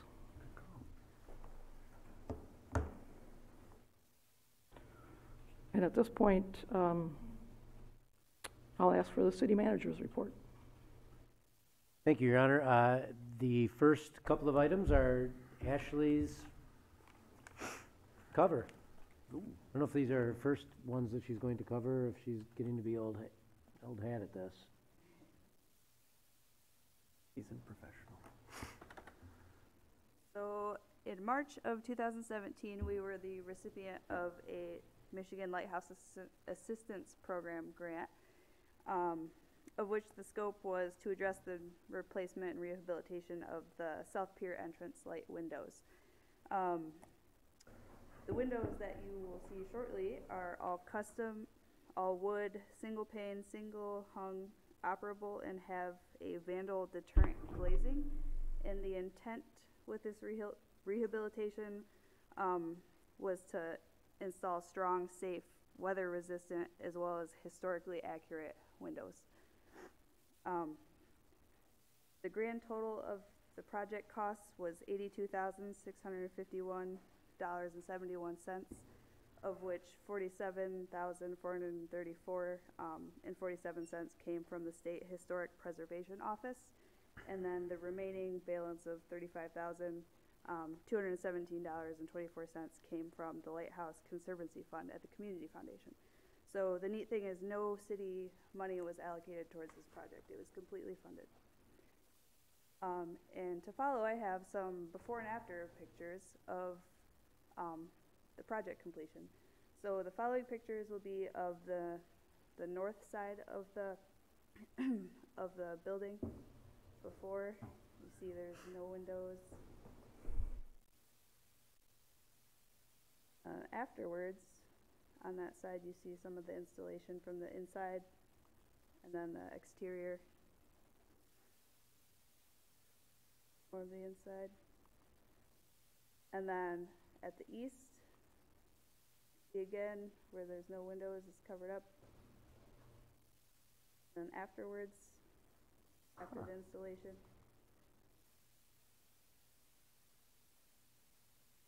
South side, a lot of the same.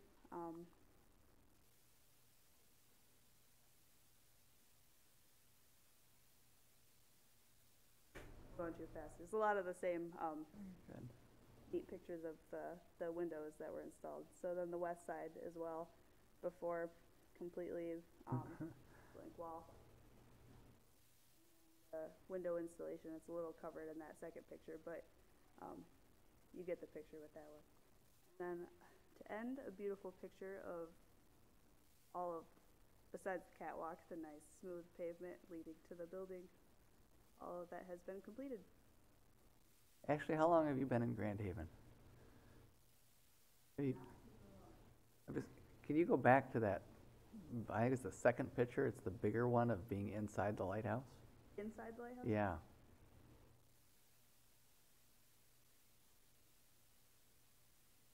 Oh, that one.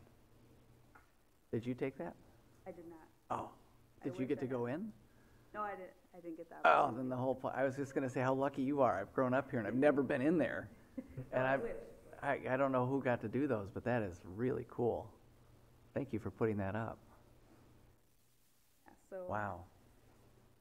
that is our final product.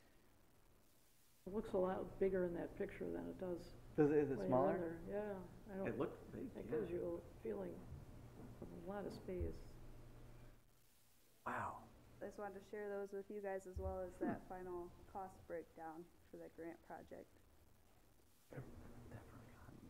Then, unless there are any questions on that topic, I'll move on. Cool.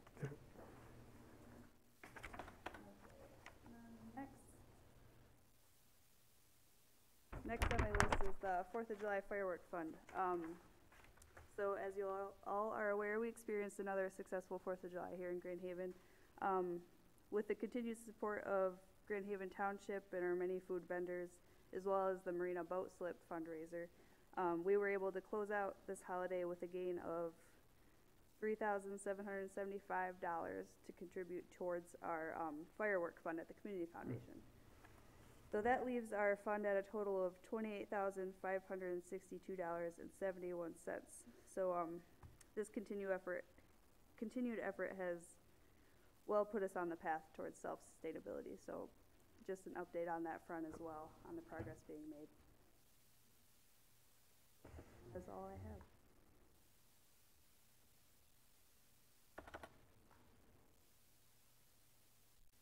Just a quick follow-up, that our path towards self-sufficiency includes your decision a couple years back to include in our leases on city-owned properties a contribution towards the fireworks fund each year by our tenants. Once those are all fully in effect, after we've gone through a full 5-year period, we're on pretty stable moral footing to go out and request support from other retail entities downtown that really benefit from the 4th of July crowd that comes in. So we hope that ultimately we get this whole show funded each year by interest from our fund at the Community Foundation, boat slip revenue, which we're getting around $9,000 a year, and revenue directly from the retail businesses that really do good business on the 4th of July or over the 4th of July holiday weekends with an S, because usually they, when the 4th of July falls in the middle of the week, we get big crowds on both sides as bookends. So we're hoping to get support from private interests that will eventually make it so you don't have to use any taxpayer dollars to put on celebrations at the 4th of July. The next item up is Adam Street flooding. Just wanted to give you an opportunity, if you wanted to have further conversations about the recent flooding, and the recent flooding is the same as the not recent flooding. We've had water up there. It isn't a floodplain. It's on the federal floodplain maps. It is a concern. However, the likelihood, the study we've done thus far is that the strongest likelihood is it's a result of rain events and groundwater, not anything we've done or anything we can undo.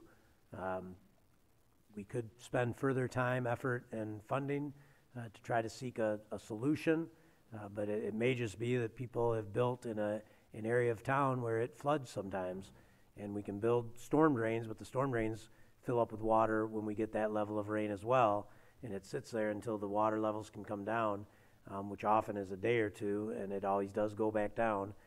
Lake levels and the river level are very high, so the rate at which it's discharging right now is slower than it has been in some past years. But I just put together a quick memo and recopied a 2014 report, which is the last time we spent any considerable effort. But again, the finding in that report was that it can't be determined that anything other than natural variations is causing this problem, and it may be possible to define factors and ways to fix it, is what the last engineering study said.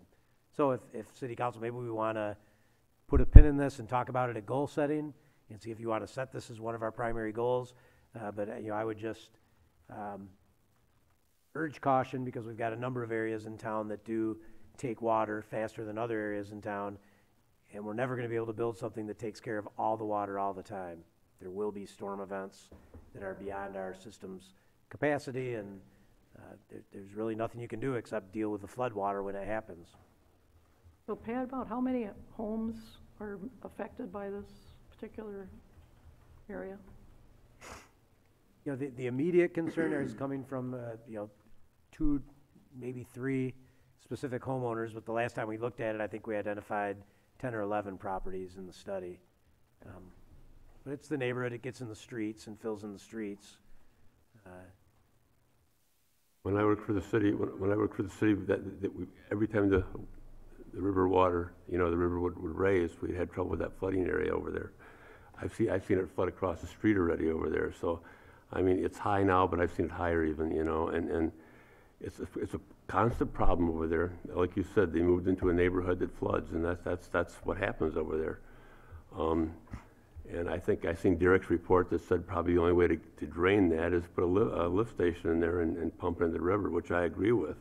I think Derek's right with that. Very expensive way to go, but as long as the river water keeps rising and the pipe that goes into the river, it gets, the river water raises high enough to cover that pipe. There's no way that water's going to go until the river water drains down again, and it's just a way of life over there, and unless we want to put a lot of money into it.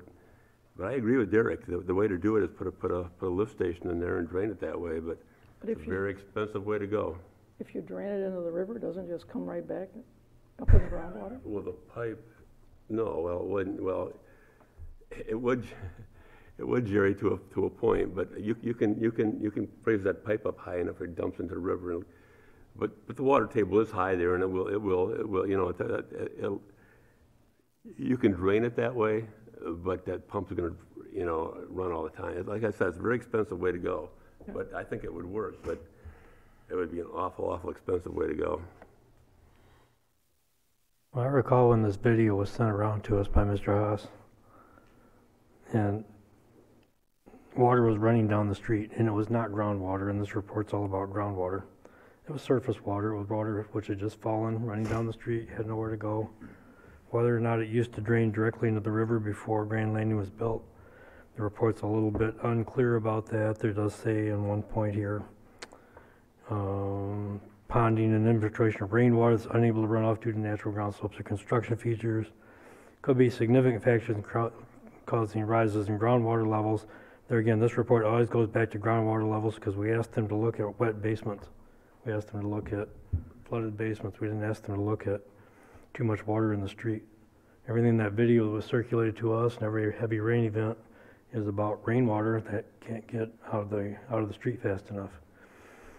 I personally think that it's not a particularly good approach for us to say, well, sorry, this neighborhood's always going to be underwater.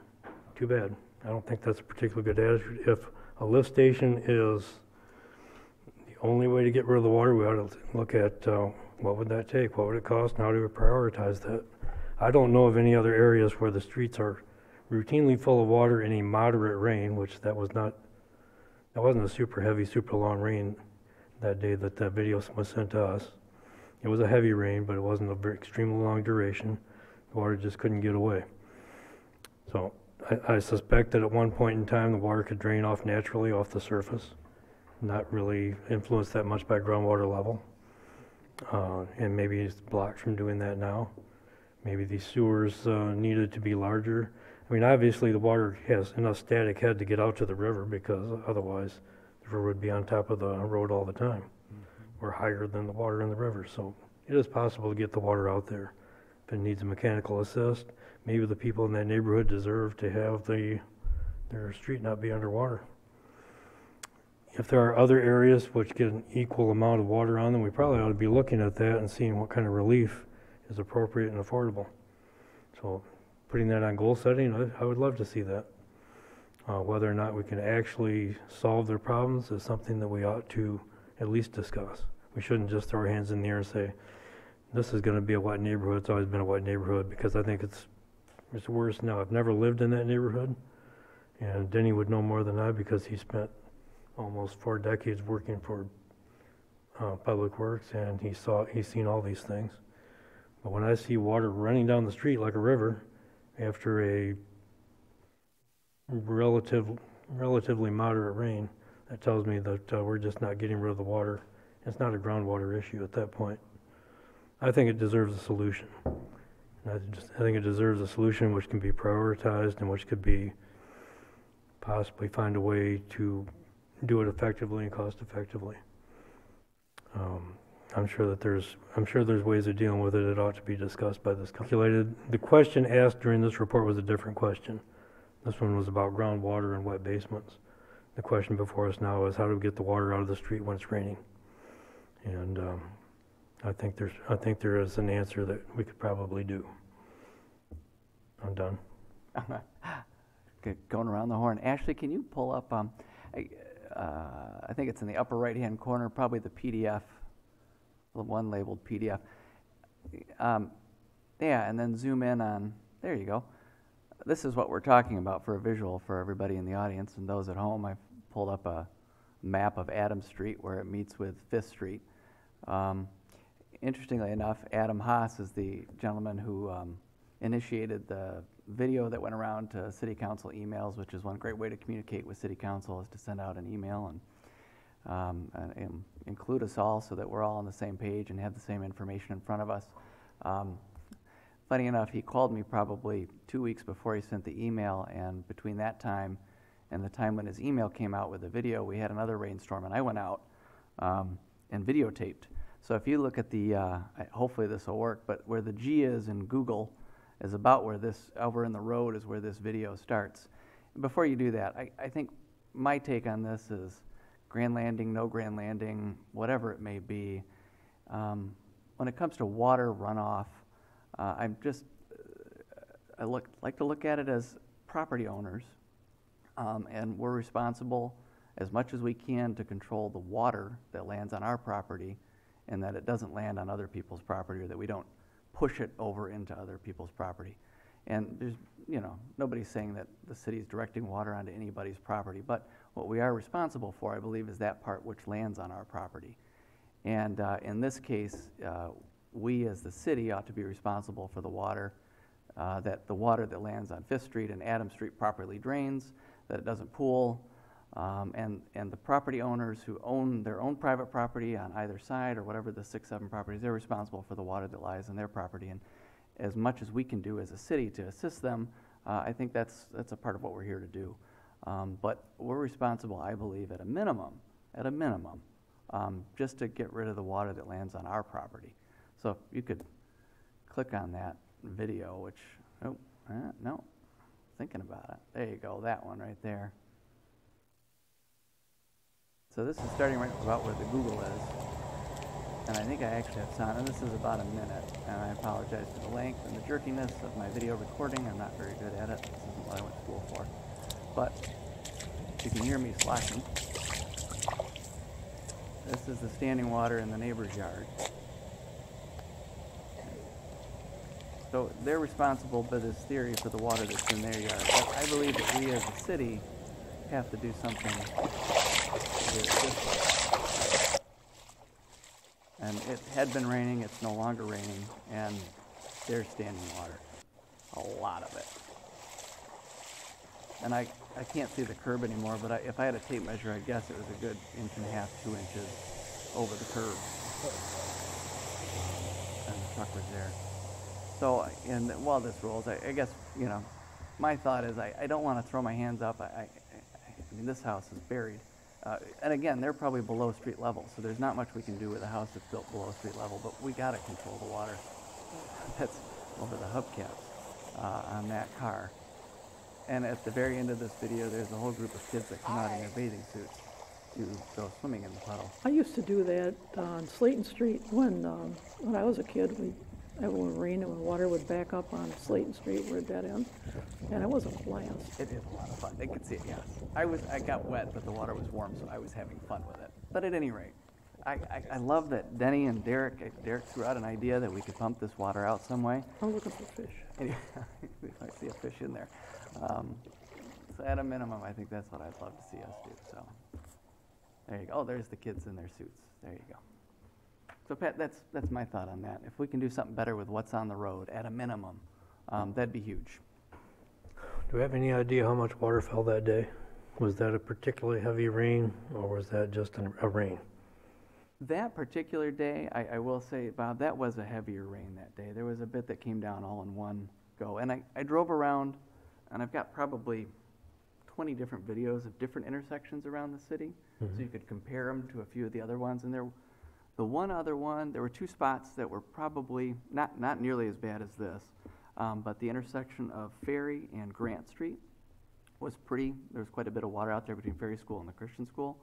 And then the other spot was over on, and by no means did I cover the whole city, but the other spot where there was standing water was on Jackson, near Lake Michigan Credit Union, where the ground drops down in there across from Home Depot. But this by far was the biggest. Granted, when you have an extreme rain event, we're going to have this. Yeah. But I don't think we've had that extreme of a rain event. I mean, we had one where I worked not long ago where I had 2 inches of water in the lobby of my building. And that took a lot of money to clean up. That was an extreme event. It rained very hard for 5 hours. And I don't think we had it on these events. I think these are heavy rains, but not of such extreme duration. It just doesn't drain off well.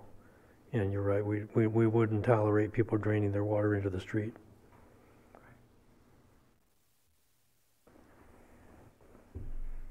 There you go.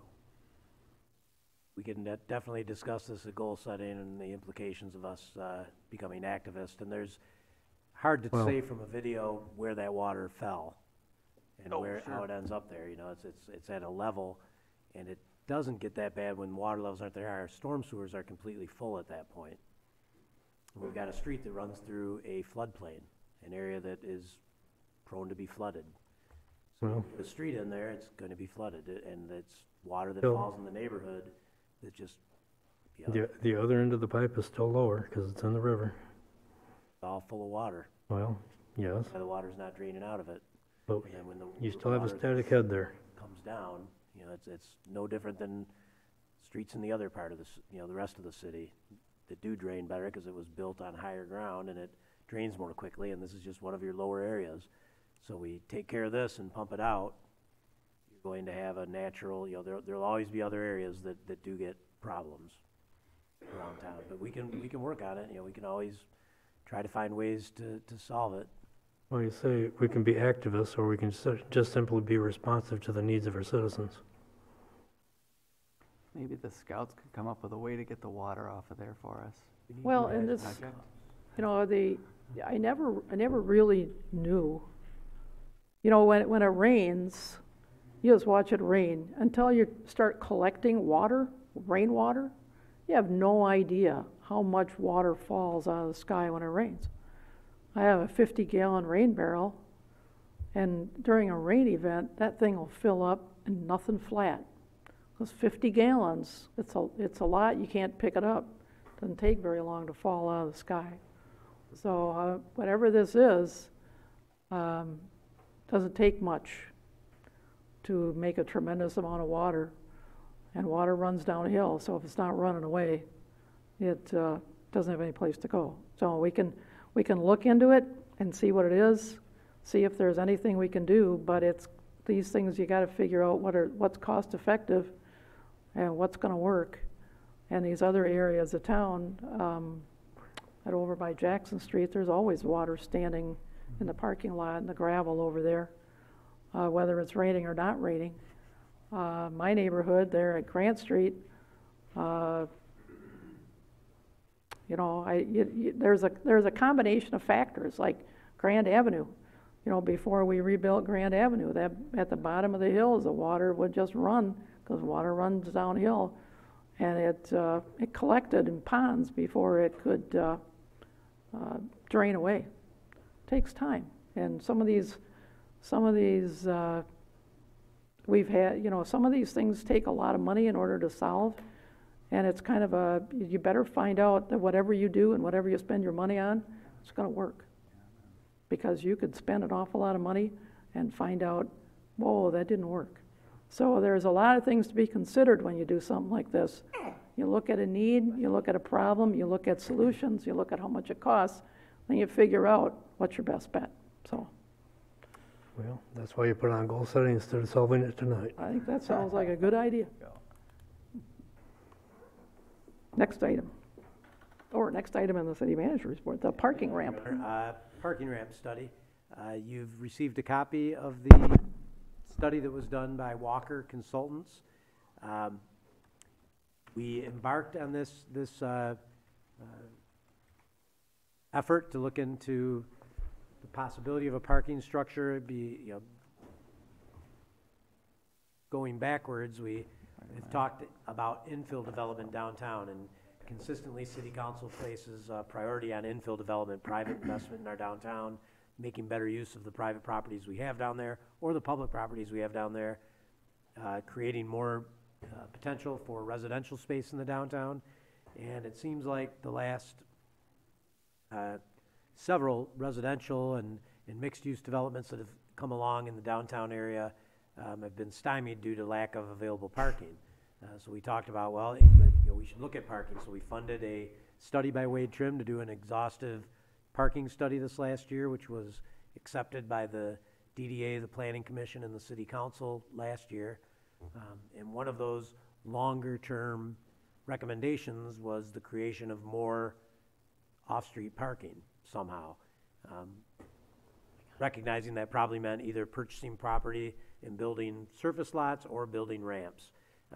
And that longer range plan in early 2017 said that was like a 3-year plus window of when we'd be doing that. So recognizing it was probably time to start looking seriously at that, City Council said, okay, well, let's do, you know, as the next step, we have to figure out which chickens and which eggs have to go in which order. Well, let's just look downtown and see if there are viable locations for a parking structure. I don't know if we have any clips from the study that show any of the areas, but Ashley can likely look some of those up. The 5 different lots we looked at downtown, the first one, there we go. Maybe we can get to the one that shows the 5 different sites all on one map. We looked at private public property off Fulton and First. We looked at property at 1 South Harbor. We looked at the parking lot between First Street and Second Street. There it is. And the Tippefew lot. And you can see the 5 different locations we looked at there. And when we prioritized those, we were, we did solicit feedback. We got some ideas from some on city council, from the DDA, from planning commission, which ones seemed like likely locations. And we talked about proximity to the hottest spot in our parking study. If you'll remember, we did a heat map with our parking study, and the bright red locations were where parking was in the highest demands. And it was no surprise to find that the highest demand parking lots were right down by the waterfront, right in the downtown area. So we tried to pick sites that were proximate to that hot spot where people wanted to be. And these were the 5 sites we asked the consultant to look at. They discounted the Tippefew site and the First Street site due to topography and size. It just wasn't very practical to try to squeeze them in there. So they drilled down a little deeper on the Fulton site, 1 South Harbor, and the Second Street site. 1 South Harbor wasn't very practical due to the economies. The way that would have to be built, we would come right off Harbor Drive into 1 South Harbor with a single level of parking because there are height restrictions there, and a natural, it seems like a preference by the public not to build up right on the waterfront, and probably not to invest a lot in parking on the waterfront. We probably prefer, if anything, to go the opposite direction and convert that to green space if possible. So placing it on the waterfront didn't seem like a great idea. This is all spelled out in the report, by the way. The Fulton site looked good as far as size and proximity. It's a little bit less proximate to the immediate downtown, but a good chunk of that is privately owned. We don't control that real estate right now, and it's the subject of a pending potential development. So the most likely site became the Second Street site. The geometry would work for a multiple story ramp, and the parking study suggests that you could net 300 spaces on that location. And they gave us, they further broke it down to a annual cost over a 20-year period of $500,000 a year.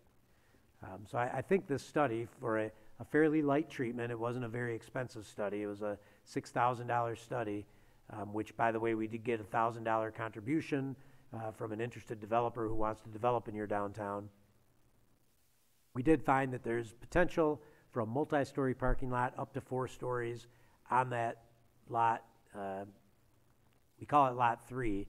It's behind the Armory, behind Mack Kite, and would also offer potential for additional stories above the 4-story parking structure if we wanted to do that. If we wanted to put residential above that, you could get a multi-use building down there if it becomes a cost factor.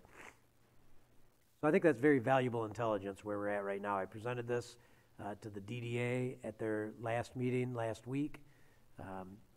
To get them thinking about this as a realistic location. I think it's a great idea to get it out there in the public eye so people are thinking about it.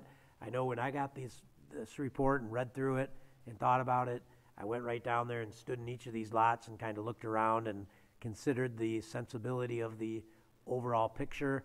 And it seems like a 4-story structure on that piece of property would be a dramatic development for Grand Haven. So it's something to begin chewing on and begin getting people talking about rather than start going down this road and spending a lot of money, maybe only to backtrack when the discussion starts getting heated, which I expect it would if we're seriously considering placing a structure there.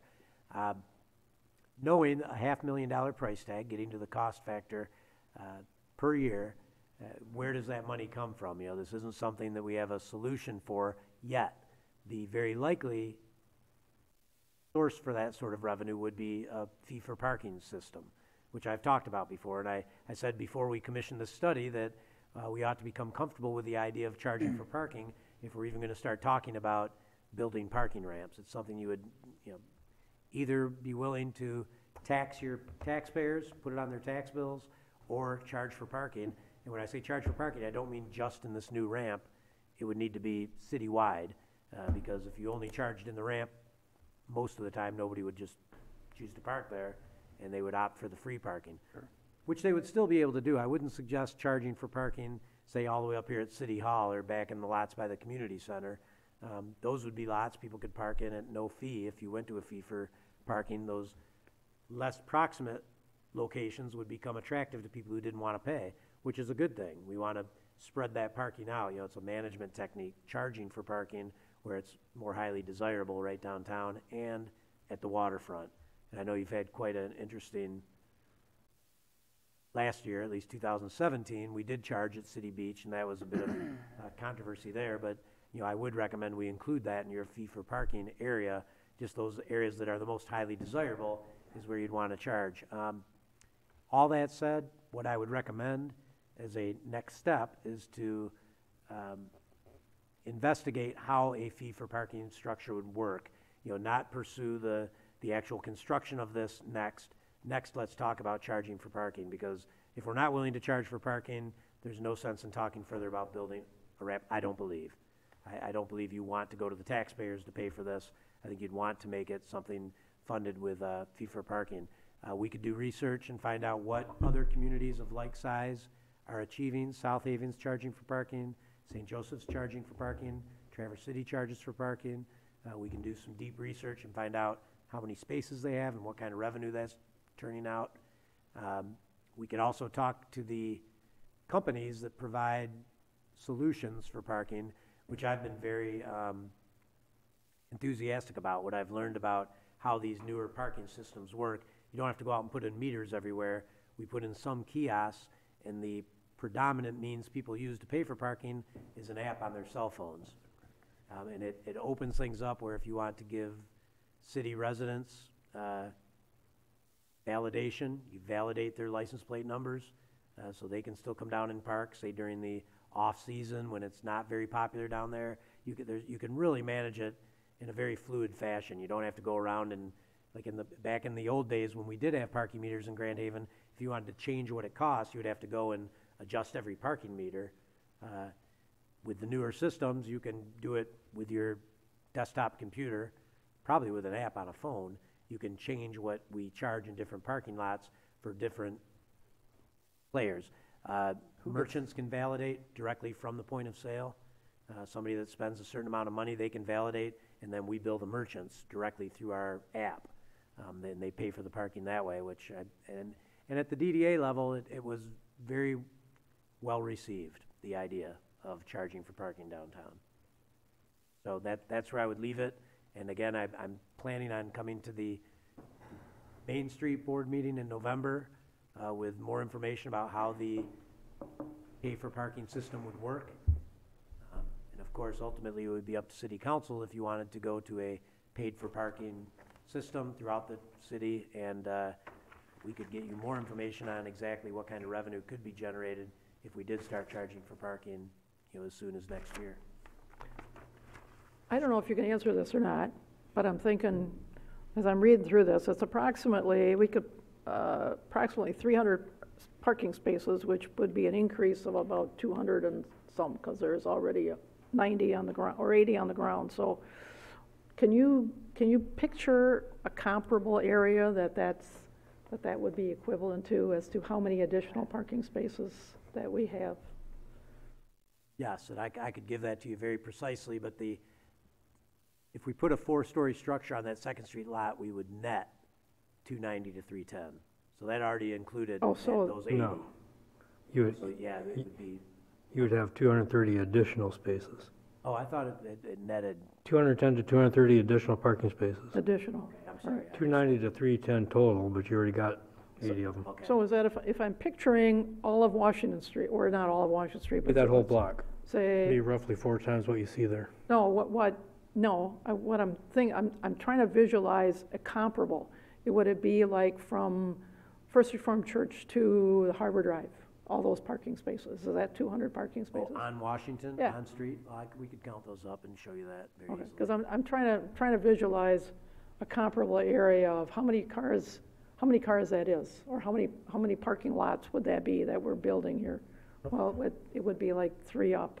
How many are in the Each- county each- lot? Each one of those, so it would be at a, so that would say that there could be a development happening somewhere downtown, that then this would be counted toward their parking. So they wouldn't, there could be further development without having to build their own parking lot. And that's exactly what we're talking about. If we had an infill project, you know, just for sake of discussion, let's say the First Street parking lot where we're showing that blue area right there on your screen were to become building mass. So we would take those parking spots that we're displacing and move them right across the street into the Second Street lot. And then whatever additional demand was generated by that would also have to be absorbed by that Second Street lot. So, you know, building the parking structure would allow you to have additional infill development downtown, because you can't create any more parking without buying buildings. But to answer your question, we could give you exactly, you know, how many spots are currently on Washington, those angle spaces going all the way down. You know, we've got those numbers in the Wade Trim parking study. It's all spelled out. But then I'm looking at like is it First Street, then the blue? Yes. So, you know, if you build over that, you'd lose those parking spaces, but if your lower level were parking and you build up from there, you wouldn't lose your parking spaces. Correct. And I don't know how much that increases your building costs, but it's just an idea, so, okay. Lots to talk about. Another item for, all of this is, very speculative. yeah, it's very speculative, but we have not seen much interest in, you know, really breaking ground downtown. But we've been saying we want that to happen for 10 years. And I think something's got to give. You know, somebody's got to adopt a leadership role and move forward with something. So I think we can seriously talk about charging for parking. These other potential developments are kind of stymied. They're sort of in a limbo because we're not able to answer this difficult parking question. And I would agree with the policymakers if the position is we don't want to just go to the general fund and say we're going to be okay subsidizing parking. I think it needs to pay for itself. The development needs to somehow pay for itself, and the parking needs to somehow pay for itself. If it can't, then it's just not going to happen, and we need to come to terms with that. No point beating our heads against the wall. Just for a comparison, the county lot on Franklin is roughly 290 spaces.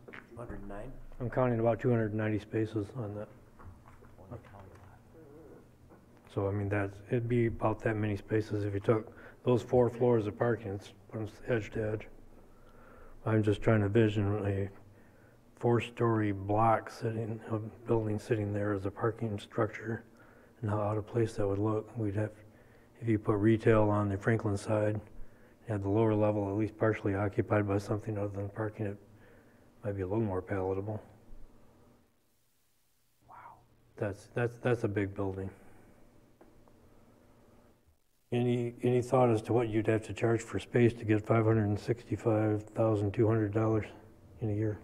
Not just yet, no, I'm suggesting that would be our next step, is to try to flesh out some of that intelligence about how much would we have to charge, what are other communities charging, how much revenue does it generate, is it practical given the number of off-street spots we have, because we've got some, I want to say 1,400 off-street spots that the city owns. So then you'd use revenue from all of those spots to help subsidize the structure. Correct. And you'd have to charge for them to get people to use the structure. Correct. Often you charge less in the structure to encourage people to use it. Charge more on those surface spots where it's very convenient and easy and right in front of the front door. And it's also a good management tool. You know, if you're charging somebody $1 an hour to park there, they're unlikely to park there for their whole shift at work, let's say. If they can walk 2 blocks and pay nothing, or park right there and pay $10 for the day, if I can save $10 by walking 2 blocks, I'm probably going to do it. Well, if we could get people to do that, we probably wouldn't have to build a whole lot of parking, because there's a fair number of spaces within walking distance. So maybe we start a that people are unwilling to walk. We started a fee for parking program over a couple of years, but that still doesn't create the additional capacity we need to have infill development. Right. Mm-hmm. I guess, And you're you always know, gonna displace some spaces with your infill development, so it has to come from somewhere. I will beg your indulgence. In order to get something to happen, we'll probably keep bringing ideas forward and throwing them to you so that you can, and if you don't like them, I apologize. Just tell me so and I won't be offended. No, no, We'll we, come back from the drawing board and give you more ideas and maybe find something you like. I think we all look at this and kind of hold our noses and say, we gotta do something. And so, none of the ideas are extremely palatable, but something would probably have to be done. You know, one of the questions that I would have, I know that it's held up some, but, you know, like, okay, you do this because of the promise of development. So what's the percentage basis of you build it and the development will come? Build it and they will come. That's kind of the philosophy behind it. Right. Because we can't have, you know, Jeff. if we can't have development because we don't have enough parking, so then you create the parking and you're on the if come that, then you will get development, so. I mean, if we weren't already up to our elbows in a TIF in downtown, that'd be a good argument for one. Right. The future revenue from taxes would pay for this. But they're already spoken for. Well, it's a lot to think about, a lot of ifs and maybes and. And just Big to, investment. just to make you more anxious. Because we weren't enough already? It's just, Awake at night. Yeah. Yeah, we broke ground this morning. I apologize for, no, I'm kidding. No, Denny and I were talking about this earlier today, the advent of car sharing, ride sharing, driverless cars, you know, all that sort of technology. Is that going to change the type of parking demand we see today? You know, and it could happen more quickly than we think. And maybe by the time we finally get this thing built, we find out maybe we didn't need it after all, and that would be tragic. So it's a big issue and something to wrestle with, but I'll do more research before we spend any more money. Again, I'll go to the DDA. I think the understanding of the pay-for-parking system, we could set up a pay-for-parking system without planning to build a garage and just start charging for it. It's a very attractive revenue source, paid for by many people who expect to pay to park anyways when they visit here. So if we're talking about visitors paying during peak times for parking and generating a significant amount of revenue, it sure would be nice if we had a resource base to help us with these infill development projects. Because the big problem when we don't have enough parking, well, what could solve that? A lot of money. A lot of money. So maybe we go to paid for parking and just start seeing if that helps us manage people's parking habits, charging those very, very attractive lots a premium. And people who want to park there and come into town and have convenience will pay for it. And we can put local residents in a validation pool where they charge either less or nothing to park downtown. Maybe they can get a year sticker or something, you know, for the whole year season, yeah. You pay your taxes, your license plate number goes into the validation pool, and you don't get ticketed downtown. Yeah, I'd really love to see locals not have to pay if we can do it. That'd be great. We not get that we back to put up with, but we. who are locals. Right, well, there we go to that question again. Yeah, right. That's a hot That's an topic. awful big chunk of the year, that's who you got down there is locals. Well, yeah. So if you're looking for a year-round revenue stream, You know, that's not the way to get it. When we went up to Traverse City, you talked about the price changing in parking. We were up in Traverse City a few months ago, and the equivalent of parking on Washington Street in Grand Haven was maybe, I don't know, $8 for 4 hours. The equivalent in Traverse City for parking in the Tippecanoe lot was $4 all day. So me being Dutch and Scotch, I went to the Tippecanoe lot and paid $4, and we were there 4 hours. But darn it, I got a deal, and still contributed to the Traverse City income, I suppose, at the parking lot maintenance. This is painful a bit to think about a 4-story building there on 2nd Street, and it's almost as if we are at a bit of a crossroads as a city. And the big elephant in the room decision to make is, do we want to continue to grow and bring in new businesses?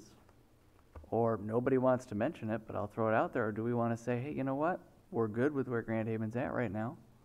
Let's figure out how to better utilize the space we have. That's a tough one. It's a toughie. Thanks for this info. That's all I have for tonight. All right. One last question on the parking lots. I mean, a lot of these parking lots were built by assessment, special assessment way back when. Do we have any obligation to maintain parking for the people who paid those assessments? Or are they just simply city lots now, we can do what we please? Yes. Okay.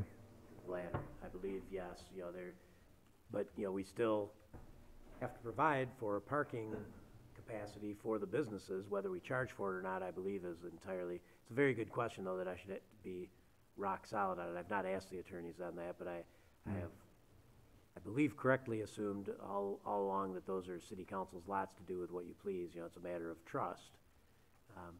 And I think we'd want to engage those owners and make sure they're on board with whatever the plan is. You know, we're doing it for everybody's best interests.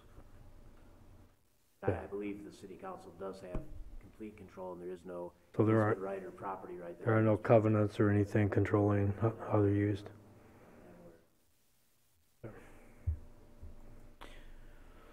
Okay, so, general business, call the audience. I gotta go home and let a dog out. So anybody So wanna? keep it brief. Yeah. Too late. So if there is, Mike? No, not? All right. In that case, we will adjourn.